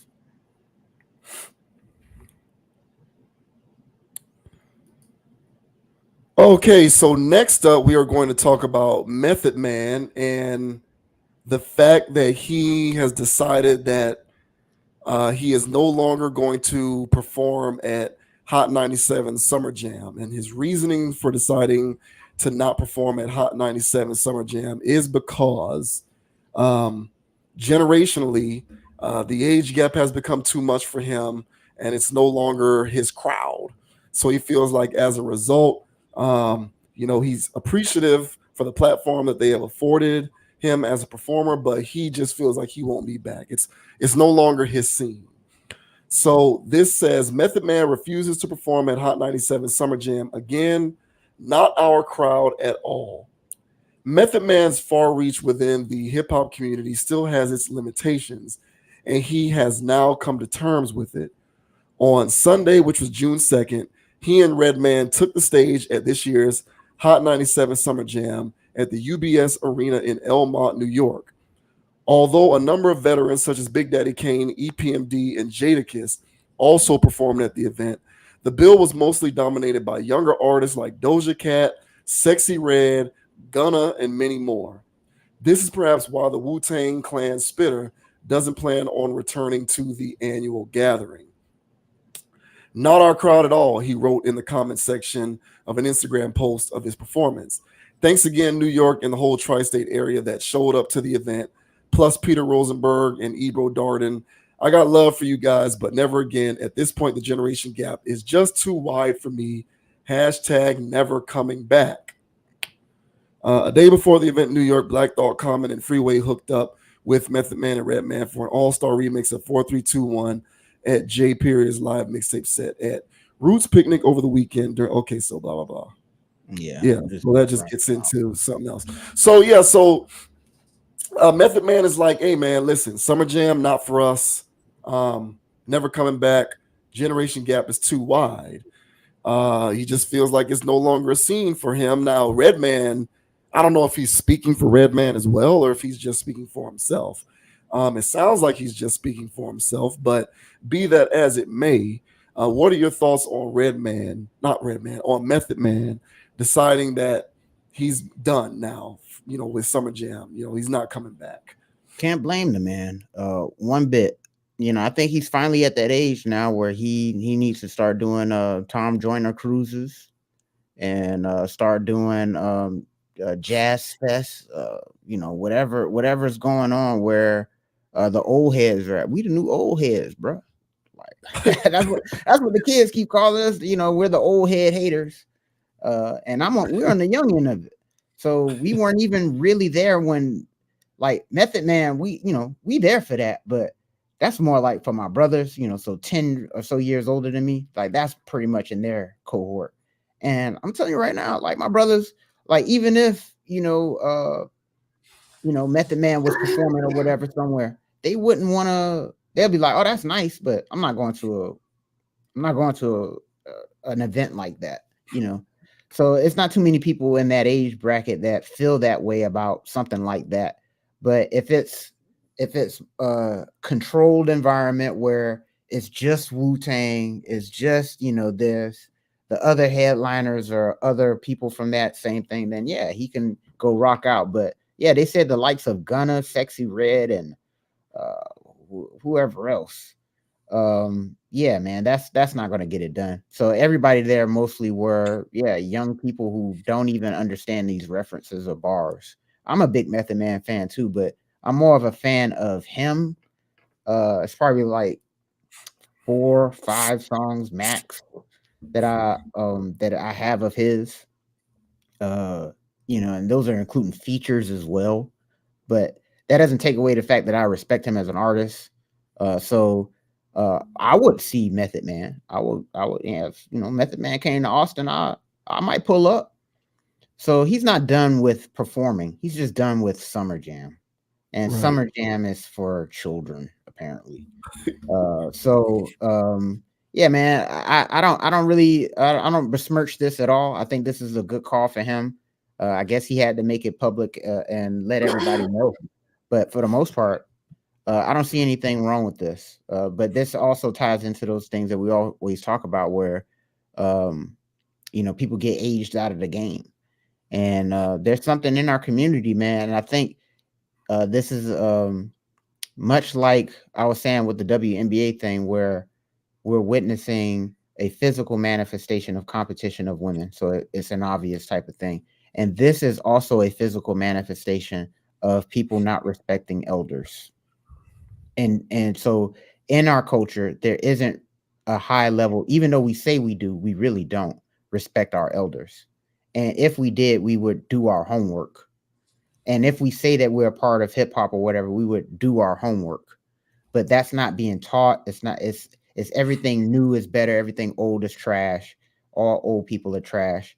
And so that comes up in hip hop as well. So it shows its ugly face, unfortunately. But overall, I agree with Meth, bro. Leave that thing alone, man. Team up with Redman and do a Tom Joyner cruise. I know that thing will be live. So what are your thoughts on Sir Method Man abandoning Summer Jam, not doing it anymore? You down with that? I applaud his self-awareness. He understands where and who his audience is, and he is not going to waste his time trying to fit a square peg into a round hole by being somewhere in which that place does not constitute who he thinks his audience is. So on the Method Man front, I have no issues with him making that determination, but I'm just disappointed that he had to make that determination. Rap, hip hop, whatever the hell you want to call it. Hip hop is more of the cultural overture, and then rap is like the specific form of the music. But it is the most ageist of all of the genres of music, as far as I can tell. It by far engages in ageism, and it gets to a certain point where you just get aged out of the music.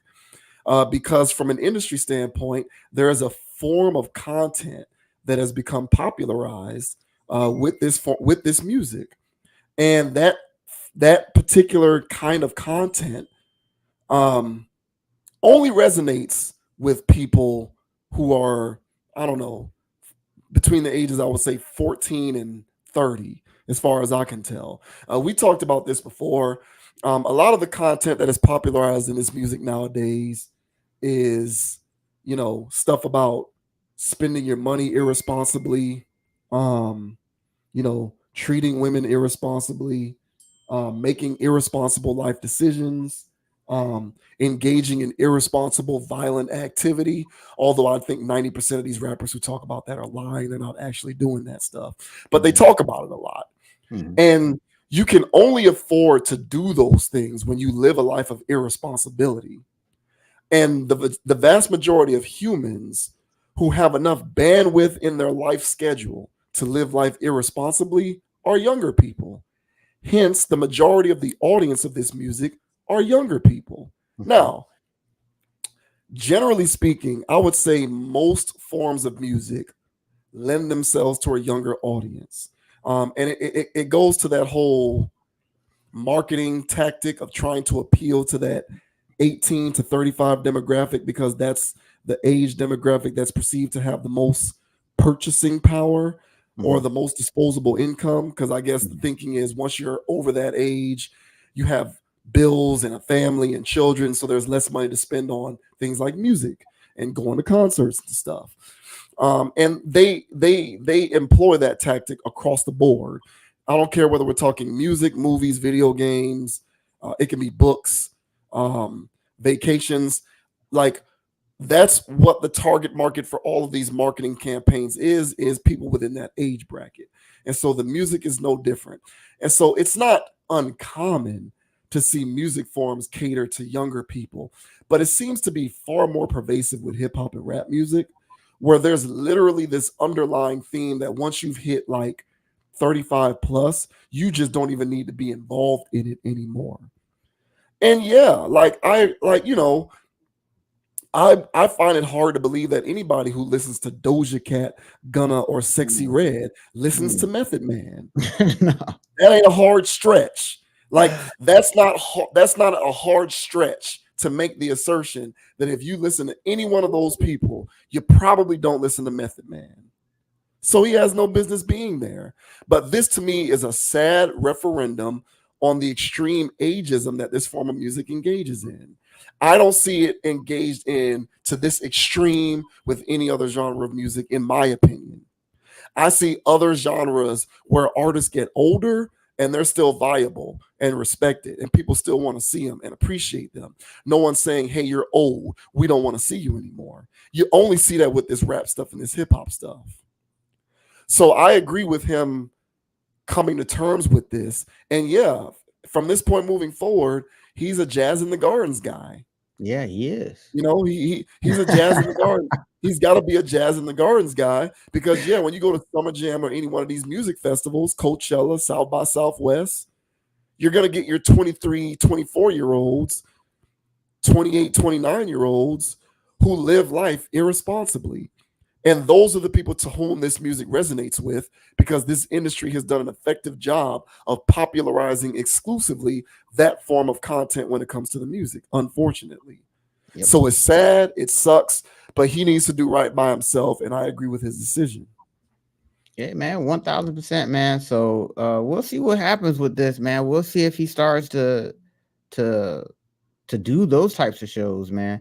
Because I know I get it for whenever the promoters was putting that together. I mean, it's a bad match, but I get it in theory that, all right, and Method Man and Redman for the old heads, so we could get the whole, get everybody in there, but in practicality, yeah, it just blew up in his face. So yeah, man, and shouts out to Currency, man. I don't know if I mentioned it on here, but I went and saw Currency. That's my dog, man. He's my favorite. I don't think he's the best, but he is my favorite. And so yeah, he came to Austin last month or so. I went out there to see him, man. First time I went to a concert where I actually enjoyed the music, and I was there with other like-minded people. We all saying word for word for whatever he's saying, and it was a small thing, but that's how Currency does his thing. You know, he does his shows at these venues that will hold the people that's gonna be there, and he makes his money. He gets out of there. And I know Method Man already does those type of things, but that's pretty much where you're at right now, is my point. But I know one thing, you know, a room full of 10 Wu-Tang fans all by themselves watching Redman or Method Man perform or whatever, that place would be more turned up than an auditorium full of Sexy Red and all of those types of fans. So yeah, I think he knows that. He got enough money. He don't need this like that. I think he's just in space was like, hey, y'all, I appreciate it, but my run with this type of stuff is over. And yeah, man, I'm with it, man. And age appropriate music, let's get into that. So you know, shouts out to Meth, man. Shouts out to all the old heads out there, bro. We stay, bro. I don't care what nobody say. And Method Man, even though it's like whatever, again, because I told you I don't have like a catalog of his stuff. I'm sorry, y'all. But one thing about it, if I had like a all-star mixtape of guys that need to be, you know, I can tap anybody I want and have them be a part of the mixtape, Method Man's going to be a part of that. I feel as though he upholds hip hop a lot. I felt like he always did that. So Redman, Method Man, Ghostface, what's that boy name? Raekwon. Love those dudes, man. The RZA, the Jizza. Hey, what the first Friday Bonds, man. Whatever Dave Chappelle was doing, man. Yeah, but shouts out to Meth, man. Yeah, you know, it's too bad that hip hop itself doesn't care about those people anymore. Because if they did, they do a much better job of making sure that no matter how old you are, it's not a crime to be in your early 20s or mid 20s and listen to Method Man. Now, granted, Method Man isn't exactly active, you know, making music like that anymore, but there's a significant catalog there. And for him to have felt as though he was alienated to the point where he doesn't want to go back to Summer Jam, to me that speaks volumes in terms of what he saw in the crowd when he was there. Seriously, for real. Like, you know, that tells me all that I need to know. And I think that this genre of music does a disservice when it engages in this ageism that it does. It sucks. It's too bad, because there's a lot of good music to go around and there's a lot of appreciation for it. And I get that you have to put Sexy Red and Doja Cat and these people like Gunna and Future, I get that you have to put them on the bill. I get that. But an older artist shouldn't come to that same show and feel so alienated by his presence that he decides he's never going to come back again. That to me is very glaring in terms of the type of crowd that was there, which to me speaks to the overarching issue that this genre has with engaging in what I think is extreme ageism. And it's too bad. It's unfortunate. But I also don't think it's going anywhere. Yep. Hey, man. Good luck, young people out there. And we're trying our part to, you know, help bestow some appreciation for the old heads. So we're the older people, you know, telling y'all to respect y'all elders. We're trying to do our part, man. But hey, man, it is what it is, bro. Our culture really doesn't do that at this point. So hopefully that changes. But right now, this Summer Jam really reflected how much work we got to do as far as, and again, this is just for hip hop, but this is a microcosm of a much bigger issue of elders not being respected. And if they respected their elders, they would have did more homework. If they're hip hop fans, enough so that they would have appreciated his performance a lot more. But hey, man, we'll get there one day, hopefully. Yeah, I don't know. I don't see it. I think it's just going to continue to devolve. My fingers crossed, man. My fingers crossed. Shouts out to Method Man. Shouts out. You know, I expect to see him on the next Jazz in the Gardens bill. I expect to see that.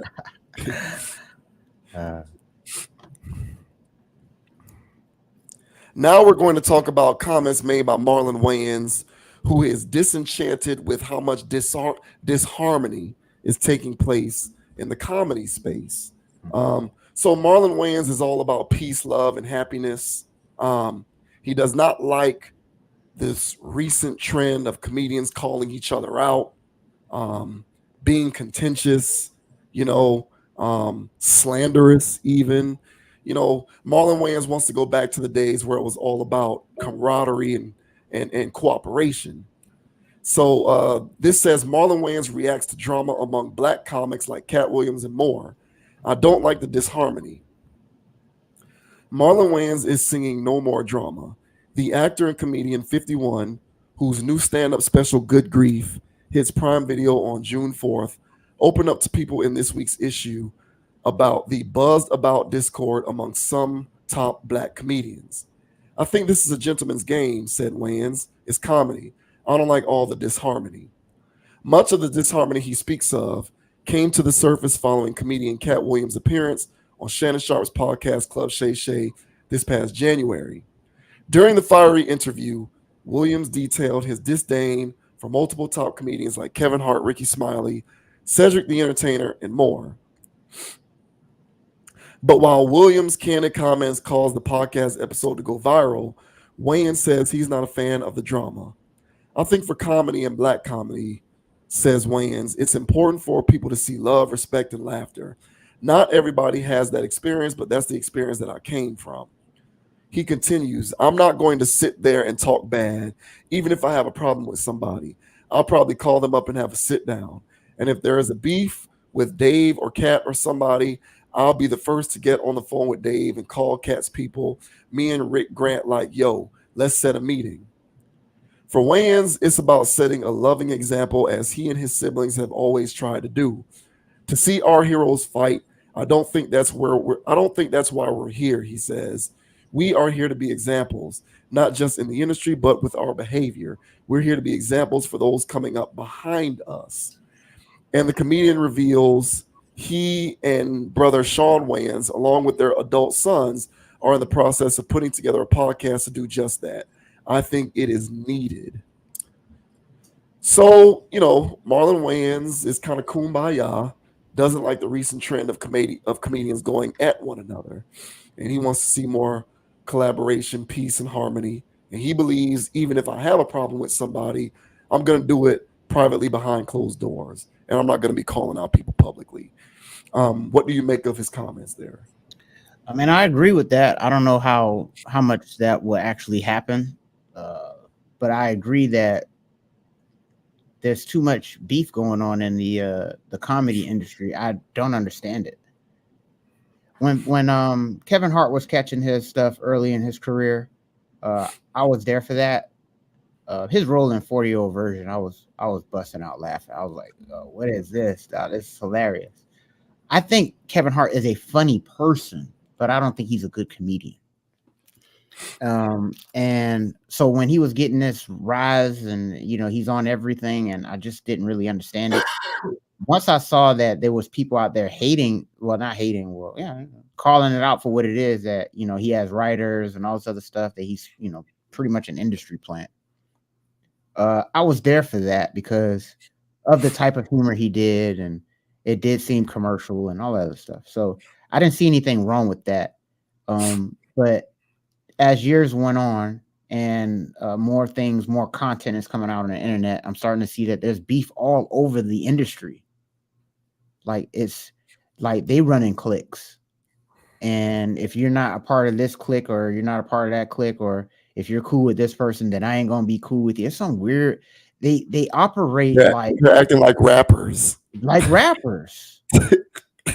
they acting like there's street beef, like there's drugs on the table, like there's stuff that's going on that's outside of comedy. It's like, you guys are just comics. So I think what's going on here, I think it's a deeper thing. I think it's something that's more industry related or profession related type of thing. I can't really put my finger on it. The best thing I can put to it is that I think that comedians, the reason why they're able to be as good as they are at what they're doing, a lot of these guys come from backgrounds. A lot of these guys grew up ugly. A lot of these guys grew up short. A lot of these guys had to be funny in order to get on or to get girls or to be known.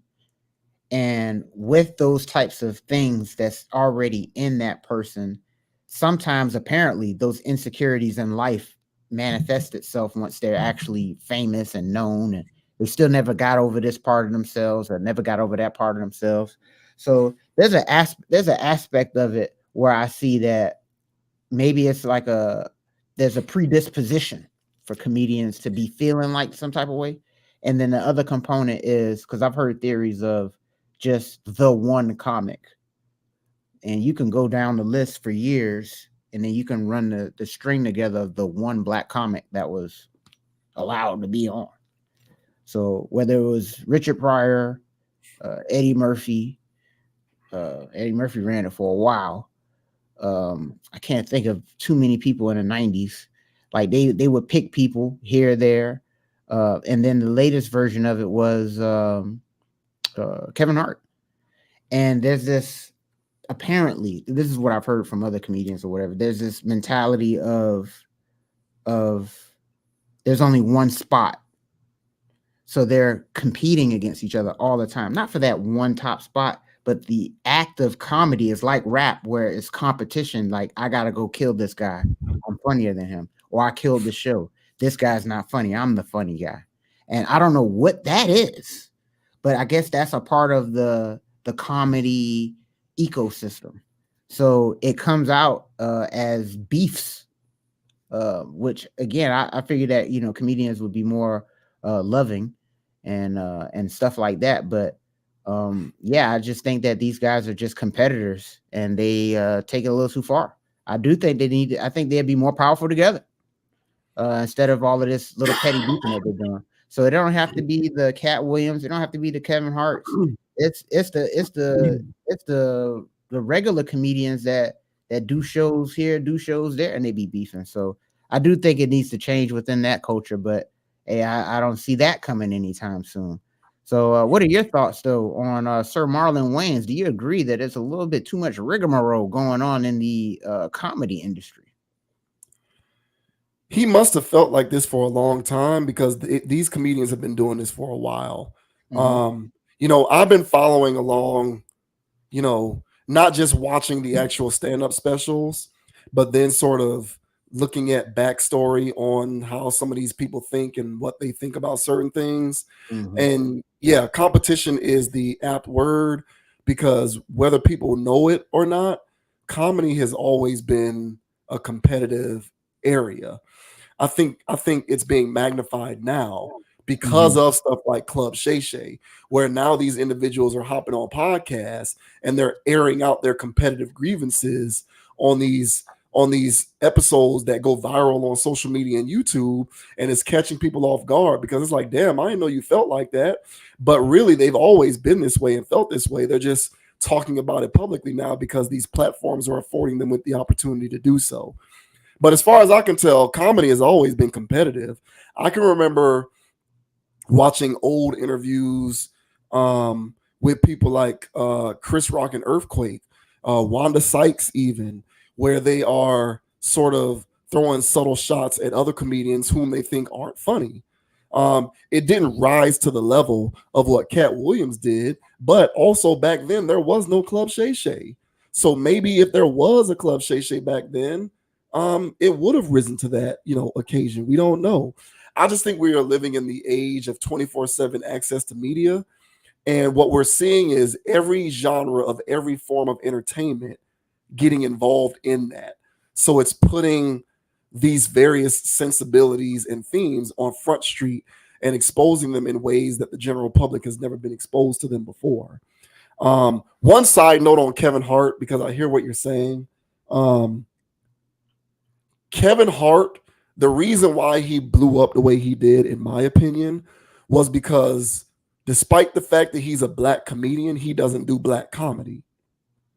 Like Kevin Hart was probably the first comedian that I ever saw where it was just as many white people in the audience as black people, if not more so. Like there's more non-black people who like Kevin Hart than black people, from what I can tell. Like you'll see far more. Like if you go to a Cat Williams show, it's going to be skewed more towards black people in the audience than not. But at a Kevin Hart show, it's every demographic.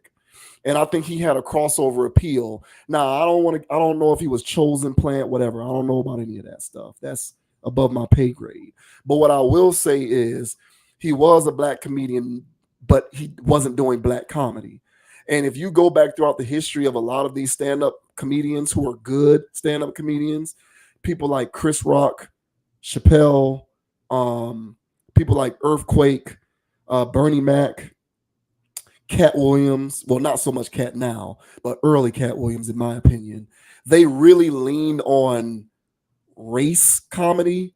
They really leaned into that, like making fun of race and culture. And Kevin Hart never really did that. He just kind of talked about life and made fun of himself. Like Kevin Hart's form of comedy was more of a self-deprecating form. And I think that sort of allowed him to be open up to a greater audience, which is what I think contributed to why he was the superstar that he was and probably continues to be. So that kind of, that to me sort of addresses the whole Kevin Hart phenomenon. Because other than that, me personally, I grew up in the 90s. I'm more so a fan of the Chris Rock, Dave Chappelle form of stand-up comedy than the Kevin Hart form of comedy. But I get it because Kevin Hart's form of comedy entails more of a mass appeal. And I got a lot of white friends who are just salivating at the chance to go to the next Kevin Hart show, despite him being a black comedian. So it is what it is. But moreover, I just think that comedy is a competitive space, and we're seeing it play out more and more now because these individuals have the ability and opportunity to be on these platforms like Club Shay Shay more and more. The only thing that I will say, and this speaks to Marlon's point about disharmony and why I do agree with him overall, there's an aspect of this to me, and I swear I saw this coming a mile away, that's like trying to ride a wave and replicate trends. You know, they do it in music, they do it in movies, and now I guess they're doing it in comedy too, where if Cat Williams gets on Club Shay Shay and just throws flamethrowers at everybody and it goes super viral, now we're just going to have a lineup of a bunch of comedians who want to try and replicate that formula. So now Monique's done it. Amanda Seales has done it. Now all these comedians want to get on Club Shay Shay and be a flamethrower. And so there's an aspect of it that's disingenuous to me, because are you really about this flamethrowing life, or are you just trying to capitalize off of a formula that you've already seen work via Cat Williams, who was the first to do it? And if you're not really about that life and you're merely trying to capitalize off of a formula that you think is replicatable, then I do think that that is a form of disharmony, and that otherwise you should just focus on the collaboration and the cooperation aspect of it. Because I agree with you, they are stronger together. Kings of Comedy is classic, not just because of Bernie Mac, Cedric the Entertainer, D.L. Hughley, and Steve Harvey individually, but because the four of them got together and they put on a classic show. I would suggest Bernie Mac was the best of those four. But the point is, the four of them together was pretty powerful, as opposed to just, you know, them doing their thing individually. I've seen several Cedric the Entertainer stand-ups since his set from the original Kings of Comedy. And to this day, I still believe that his set on original Kings of Comedy is better than anything I've seen him do in the 24 years since original Kings of Comedy came out. And that was because they were the four of them together doing it together. So overall, I agree with Marlon. And I think there's a part of it that's cringe, because I feel like they're just kind of trying to capitalize off of internet social media trends, which is unfortunate, but not uncommon given how the world works in this internet troll world that we've created. Yeah, I agree, man. So, you know, we'll see what happens with all of this stuff and see if anything changes, man. But yeah, I agree with Sir Marlon here. I don't like all the beef and all the back and forth. But hell, man, even when you were just talking about Kevin Hart, you know, and I was thinking to myself, I was like, but he's not funny. And then and me saying that out loud about another comedian, and he hears that, and because there's craft and there's work that he put, he's gonna be like, bro, I ain't funny now. So now we got a problem. So I guess it's kind of easy to get into that boat too. As soon as you say that, and that's not even me throwing shade. I just don't think he's funny. And so with that, that's like, somebody coming up to you saying, I don't like this guy's food. I don't like this guy's cooking. I'm a chef, bro. What you mean you don't like I don't like what you did with the calamari. So it's like at that point, now we got to fight. So I guess I get what that whole premise is, because they do put a lot into this. And if somebody says you're not funny, that can also hurt your brand and all of that. So I get all of that stuff. It's a weird space, man. And I guess you got to have, I know you have to have thick skin in order to operate in that field. But I know for sure there needs to be more unity. I agree with that. And touch on the Kings of Comedy thing, that was that iron sharpening iron, steel sharpening. Everybody was getting in on that. And I agree with you. I didn't think Cedric the Entertainer was fun. I've seen his stuff. I saw his comic view stuff leading up to that. I wasn't impressed by him. I was like, why is he on that? But he held it down. I was laughing. Yeah. And that's because he had to step up to the plate. And the crazy part about all of that thing is, you said that you thought Bernie was the best. So did I. And honestly, anybody that watched it said that. So the narrative that Kevin Hart was airing out on Shay Shay was that, well, Steve Harvey knew that and was hating on that. So there was a beef between Steve Harvey and Bernie Mac, because Bernie was the obvious winner of that. And it's not that it was about being whatever. He was the obvious, like, come on, bro. Like, he was the funniest person. Yeah. Bro, I could not, bro. I had tears in my eye. When I first watched that, bro, we had the VHS at the house, bro. I was crying. I could not stop laughing. So, and that was the first Bernie Mac set I've ever watched. And I was hooked, bro. I was like, this guy's hilarious. So, yeah, man, good times. I hope we do get good comedy in the future with all these sketch guys out there. They're funny people, but they're not good comedians. So hopefully we get some good comedians in the future, man. And hopefully these guys clean up their acts.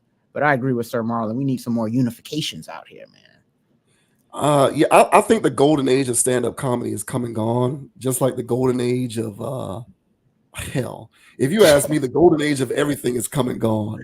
The golden age of movies have come and gone. The golden age of video games have come and gone. The golden age of sports have come and gone. The golden age of TV has come and gone. The golden age of comedy has come and gone. And because of this social justice climate, comedians can't be funny in the same way that they were before. Because the minute that you say this one thing or use this word is offensive, and then you're getting canceled, you got to apologize and all of this other crap. So comedians can't even be funny in the same way anymore, which is disappointing. But, I do think that there is an aspect of comedy in which true comic relief and an ability to reflect on life involves embracing some of the more uncomfortable aspects of life. And when you try to bury that because you don't want to offend people, all you're doing is neutering the content. It's no longer funny. But they have no choice, because they either neuter their content and they go just, plain white bread, or they have to suffer the wrath of the internet world, who's going to, talk about how they're offensive and all of this other stuff that comes along. So I just don't think comedians can be funny in the same way that they used to be. And objectively, I think that makes for comedy that's not as funny. And a lot of this is generational too. I'm 38 years old, so I came up exposed to a certain brand of comedy. So these newer comedians that people are hollering are funny, I personally don't get it. Like, no disrespect to Joe Coy, I'm not really getting how he's funny. No disrespect to Gerard Carmichael, to me, he's not really funny. The rest of these people who people talk about nowadays as being funny, they're not funny. To me, they're not funny stand-up wise. But that's because they do a newer form of comedy, which is completely whitewashed, completely neutered, completely lacking in any sort of controversy or hot button topics. And to me, that's just not as funny. So disharmony aside, Marlon comes from a previous generation where you could do comedy differently, and you can't do it that way anymore. Pretty much because society is determined you can't do that anymore. I was watching Kings of Comedy the other day. It doesn't age well Bernie Mac Bernie Mac could not do that set today. He couldn't. No, he would not. He couldn't. He Couldn't do that set today, and that to me is a tragedy. That's a tragedy to me. But hey, this is what it is, man. This is everything is sensitivity training, social justice stuff. You know, it's ridiculous. You know, and I'm saying this as a black person, and I'm fair-minded. I'm reasonable. Lisa Lampanelli, I never thought she was funny. I never thought she was funny. She made a living off of doing black jokes. Her whole routine was, I'm an overweight white woman, so I have success dating black men. It was complete low-hanging fruit. I didn't like that, but was I thinking she needs to go away? No. Let her, that's her thing. Let her live in the comedy space within the context of how she does her comedy. I don't like it, but I don't like it, but I was like, let her have it. It is what it, let her have it. And to a certain extent, that other chick does the same thing. What's her name? Amy Schumer. I saw one of her things one time, and she's similar. She does similar type stuff, and I don't like it, but I'm also not like, get it out of here, or that's offensive, or that's this, or that's that. No, let it all live. You know, that's just how I see that. But the world doesn't operate on that frequency anymore, and it really is too bad. Boy, Amy Schumer, don't ever bring up her name on this show again. She is horrendous. My God. Like, bro, I don't have a top 5 worst comic list, but she on there somehow. So I know she on there. Yeah. her and Lampanelli. Get them both out of here. They're terrible. Terrible. But I'm just saying, as bad as I think they are, I don't think they need to go away. I just think they all need to be here. But we have just kind of decided that we're going to exercise certain forms of content. And it's neutered. Movies are worse as a result. TV is worse. Comedy is worse. Everything is worse as a result, in my opinion. Gotta love it, baby. Gotta love it. Self-censorship, baby. Shouts out to Marlon Wayans, man. We on Conscious Approach agree with you. We need more harmony for sure. Yeah.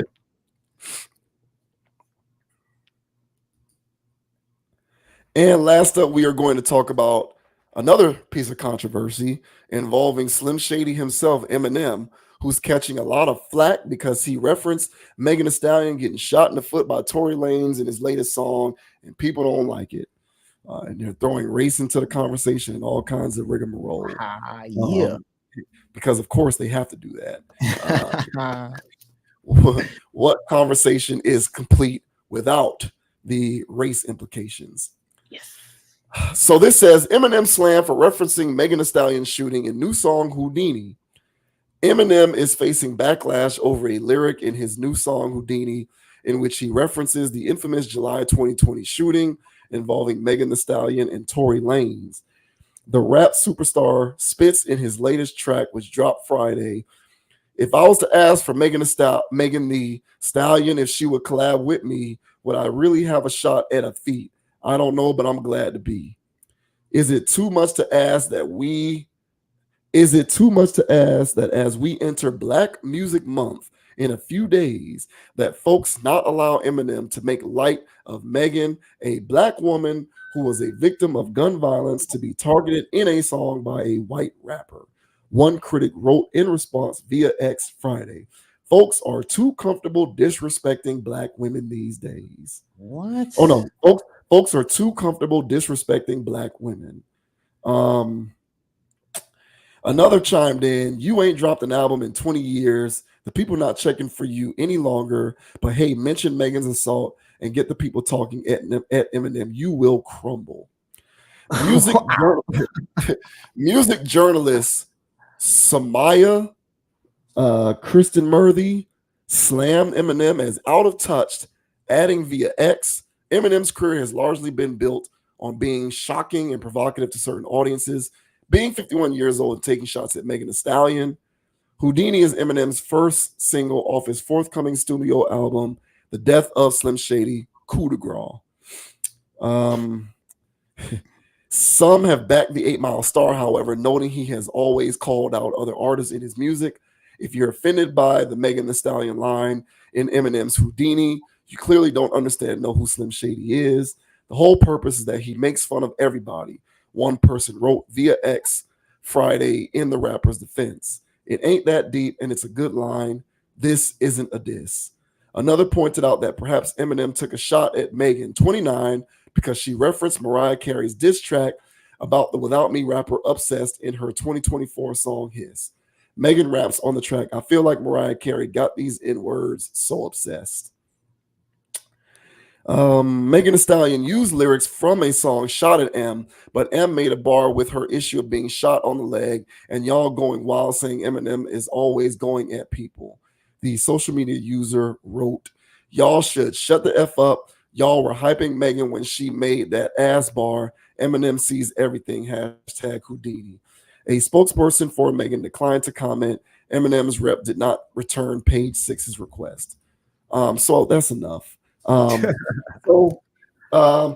People's responses to this whole thing run the gamut. They're talking about Eminem's going at black women, and it's easy to disrespect black women, or people are too comfortable disrespecting black women. And I think that's a bit of a stretch, but I'll let you speak for yourself. What say you on people's reaction to this line from Eminem's newest song? I think this is like the conversation that we had earlier about the WNBA fans, the newbies coming to the chat. So since there's new people coming to the situation, they don't. So all these Meg. I'm sure these are all Meg fans that are saying this, that are issuing out all of this, backlash. And they just got here. They're probably new to the planet. They're young people. And on top of that, they didn't do their homework, as we covered in the Method Man thing. So this is like a reflection of everything coming to a head here, where the fans not being aware of Eminem's alter ego Slim Shady, which is cringe as hell, bro. Like, what are we doing? I saw all this stuff on TikTok when this stuff was, it's going out, viral or whatever. And I'm seeing, older Eminem fans, getting after Gen Z people for trying to cancel Eminem. And then I'm seeing these other videos of Gen Zers dancing to Eminem to just show their alliance that, hey, I'm Gen Z, but I still get down with it. This is a shitty song. Call it what it is. But I think what's going on here is much like how I mentioned in the other topic, where I say Allen Iverson is my favorite basketball player. I don't think he's the best. So at that point, I'm going to defend Allen Iverson. I'll give you points where he fell off at, he could have done better. But for the most part, I'm going to defend him. That's my dog. Same thing I said about Currency is I don't think he's the best rapper of all time. He's my favorite rapper. So I'm going to defend my dog Currency. So I think the same thing goes for Eminem fans and stans, where it doesn't matter what he says or does. They're going to find a justification in order to say that, hey, this is hot. And, oh, he's bringing back Slim Shady, y'all. Look at y'all. He bringing back Slim. That's like, y'all asked for that? Oh, so before the project started, y'all was like, hey, Eminem's making a new album. And he asked his fans, what do y'all want to see? I'm pretty sure most people would have said that they want some high level bars, not, could I shoot at her feet? Like, what are we doing, dog? But this is Slim Shady, guys. All right, this is who is top 5 MCs. And hey, no, that's your boy. He's top 5, so he wants to shoot at Megan's feet, and he wants to dance around in a Robin costume, and just call it nostalgia. Call it, and I've seen all kinds of plays on this of people trying to justify this. But again, I think these are just fans and stans who, I guess, in their own right, are allowed for that, to just take up for their dog when he did something cringy. And even though I've got people out there that are my favorites, and they'll come out with something or do something that's not really ideal, I'm not going to defend them to the death, but I'm still to defend their ass. So I get where people are coming to Eminem's defense here. I don't understand. Well, I do understand why people are coming after him. It's just because they didn't do their homework. And honestly, this is not even a big deal. So I don't even know why people would get mad about this, but everybody's so sensitive right now.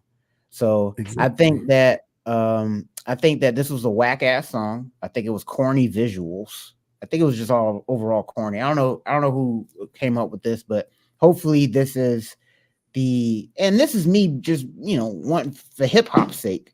Hopefully this is just the step in, the teaser to get the water wet to tell a larger story of this Slim Shady thing that he's doing right now to close some type of chapter. And then he put this out there as like the whatever, he's going to give us bars later. So hopefully that's what this is. But honestly, when I heard it, I was cringing to death. I can't stand it. But I think the people are overreacting, and I think that's an understatement. So what are your thoughts on Sir Eminem catching backlash for making bars about Megan Thee Stallion's toes? Yeah, people just got too much time on their hands.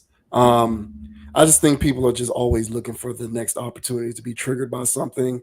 Eminem was not trying to disrespect black women. He was just taking advantage of a situation to make what he thought was a clever line involving feet and shot. Now, was it a good line? No, I like you think that this song sucks. I've been told you I think Eminem is washed. I think Eminem has been washed since 2002. Now he had a great run. Eminem reminds me of Eli Manning. Eli Manning led the league in interceptions multiple times, only made the Pro Bowl 4 times, never was an All-Pro, but he went to the Super Bowl twice and he won 2 Super Bowls, so he's kind of given grace. Eminem to me is very similar. He had a 3-album stretch where he was doing really good stuff, in my opinion. And so everything after that has been below average to straight up bad, in my opinion. But because of that period of time between 1996 and 2002, when he put out those first 3 albums, Slim Shady, Marshall Mathers, Eminem Show, to me, those were all great. So he's kind of given grace. Since then, he's been washed, in my opinion. He's been washed. And I think that song is trash, in my opinion. But nevertheless, he does do this. I don't think because Megan Thee Stallion is black, I don't think he did this to disrespect black women. That's just people on the internet who have too much time on their hands. But this is what happens. Everybody is looking for the chance to get triggered.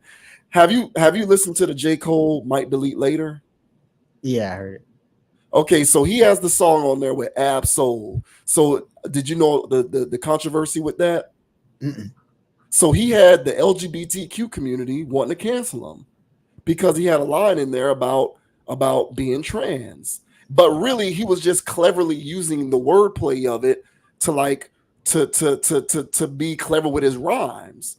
But people took it offensively and they wanted to get rid of him because they felt like he was being disrespectful. And where's the line here? Is you a demon or is that demeanor for the gram? Tell us they place the 5th. I'm seeing hints of a trans fella in cancel culture's vicinity. He's no killer. Trust me. Beneath his chosen identity, there is still a pussy. So that was J. Cole's line in the song. Now, if you hear the actual song and hear him rapping it, to me, that shit is clever as hell. Like, that's a dope ass line. But people got triggered and they felt like it was disrespectful and offensive. So to me, it's just like, what do you want? To me, it's like, okay, there's nothing that people can do anymore to not be offensive in some kind of way. And I'm not here trying to, I'm not here trying to defend Eminem or defend his honor. I thought the song was trash and I think the line sucks. But to take it so far as y'all are too comfortable with people disrespecting black women, like, sir or madam, whoever made that comment, I think you need to get outside and find something else to do.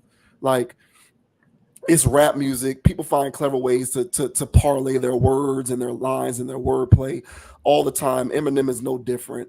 It's ridiculous. Like, there's so much of this hoopla now every time somebody does or says something in this music or anywhere else that is similar to what I said about the comedy.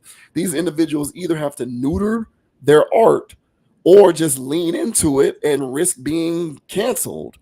And it sucks that they have to risk being canceled, but it also sucks that they have to make the choice between being canceled or neutering their art.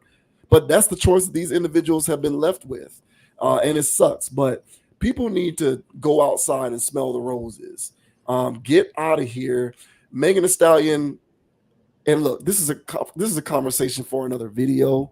But in my opinion, one can argue that as a black woman, through her own lyrics and her own music, Megan Thee Stallion was disrespecting herself. One can make the assertion. One can make that assertion if they so chose. Hey, bro. Hey, somebody had to say it. Yeah. So that's it, man. People need to get a life. That's how I see it. Just people need to get a life.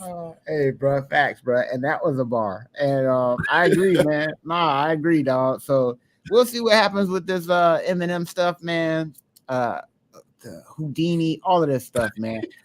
And I'm with you, dog. You know, I felt like he fell off a while ago, and I keep checking in to see if he gonna do it again. And he doesn't. He never comes.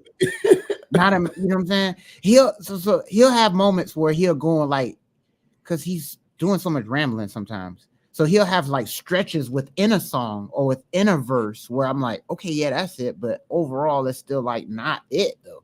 So. Because I can remember like some stuff that he did with Slaughterhouse and other things where I was like, all right, he's carrying himself. But we got a project like this? The answer is no, in my opinion. So I still think the guy is talented. I think he's good at what he does. I just think he's out of touch. And so he makes out of touch bars. So it's complicated. It's got the syllables. It's got the wordplay. Right. But it's out of touch. Yeah. So similar to this, shoot at her feet. Was I supposed to laugh at that? Like, what was I supposed to do with that? Am I supposed to be, I'm going to shoot at her feet? Yeah, it's like, I don't know what he wants from this. So I think he just needs some real people in his corner that's not going to yes man him. This feels real label. This feels like a real label thing. If all this hip hop stuff, Eminem be talking, how he's upholding the art and upholding the genre, this felt like such a label push song to me. It didn't seem like hip hop to me, you know. So that Slim Shady character was industry. So give me some bars, bro. I know it's in there. This is an awfully hot coffee pot, you know, whatever he be saying. So best of luck to you, Sir Eminem, and Megan Thee Stallion's fans, because they get triggered easily. So yeah, they really do. They need. Yeah, they really do need to get a life. Yeah, I think people just need to get a life. How many times are we covering stuff where somebody? It's not even Megan Thee Stallion herself. It's people that's just like defending something of hers or something. That's like, why are you always getting triggered? But you know, here's another example of, you know, somebody can't even say this. This is so harmless. The stuff he said in the past was worse. So give a break. Yeah. People need to go outside and get a hobby. People need to get a hobby, man. This is nothing in the grand scheme of things. It was just a line. I think his intention was for it to be clever. And there's probably a lot of Eminem fans who are going to think that it was clever. But I just think that his flow in general and his cadence is just not what it used to be a long time ago now. And I just think he's washed. And so for me, it just doesn't resonate. But it probably resonates with a decent amount of people who still like him. But people overall just need to get a life, man. Like when I saw that J. Cole, when I saw people was coming for J. Cole on that LGBTQ stuff, I was like, damn, bro, like we really have jumped the shark on this being triggered and offended stuff. It's too much, man. Hey, bro, did you hear Grippy? You heard J. Cole's Grippy? If you want to be offended, listen to Grippy. that song is out of control. But yeah, disappointing and out of control in a disappointing way. Oh man, I got Grippy, bro. Yeah, I got to check that out, man. I do. But moreover, I just think they need to keep doing their thing. Even Eminem, I'm not a fan anymore, but keep doing what you're doing and don't let this weirdo society bully you into neutering your art, because that doesn't do anyone a service. Same with J. Cole and anybody else. But that'll go ahead and close it out, man. My apologies to everyone who views our videos for my incessant coughing and my tattered voice. Dealing with a little under the weather stuff this week. It's all good though. I'll be back better than ever next week. But nevertheless, thanks to everybody for tuning in. JV Wins, Dogon SS. Another Conscious Approach video in the books. Check us out. Me on Instagram, JV Wins, JVWINS. Conscious Approach on Instagram, CONAPPROACH. Be on the lookout for the RSS feed so that you can get it wherever podcasts are available or wherever you get your podcast fix. Leave a comment, subscribe to the channel, hit the like button, let us know what you think. Let us know where you think we went crazy with some of these contents. We certainly appreciate the engagement as we continue to push forward. But until then, we will certainly catch everybody on the flip side. Yeah. My dog JV Wins had the flu game. I'm around here. Yeah, I'm around here carrying them like Scottie Pippen around here, man. Or better yet, Robert Ory, bro. You know what I'm saying? Hey, like I say on every part, guys. All right, don't be too high, don't be too low. Keep it calm, keep it chill, keep it play up, and don't let anybody get you off your pivot. This is Dogon_SS. All right, so you can find me on YouTube's, Instagrams, and TikToks. Go ahead and follow me on those platforms. But until next time, everyone, we'll catch you guys on the next episode. Yes, sir. Until next time, we are out of there. Go Mavericks, because the Celtics just cannot win. So looking forward to the start of the finals on Thursday. Yeah. Otherwise, we will see you later. We are out. Peace. Tatum's the GOAT. Oh, Tatum's top 5. Yeah. Face of the NBA. That's a whole nother video. That's a video. That is a video. We're done. See y'all later. Peace. Oh man.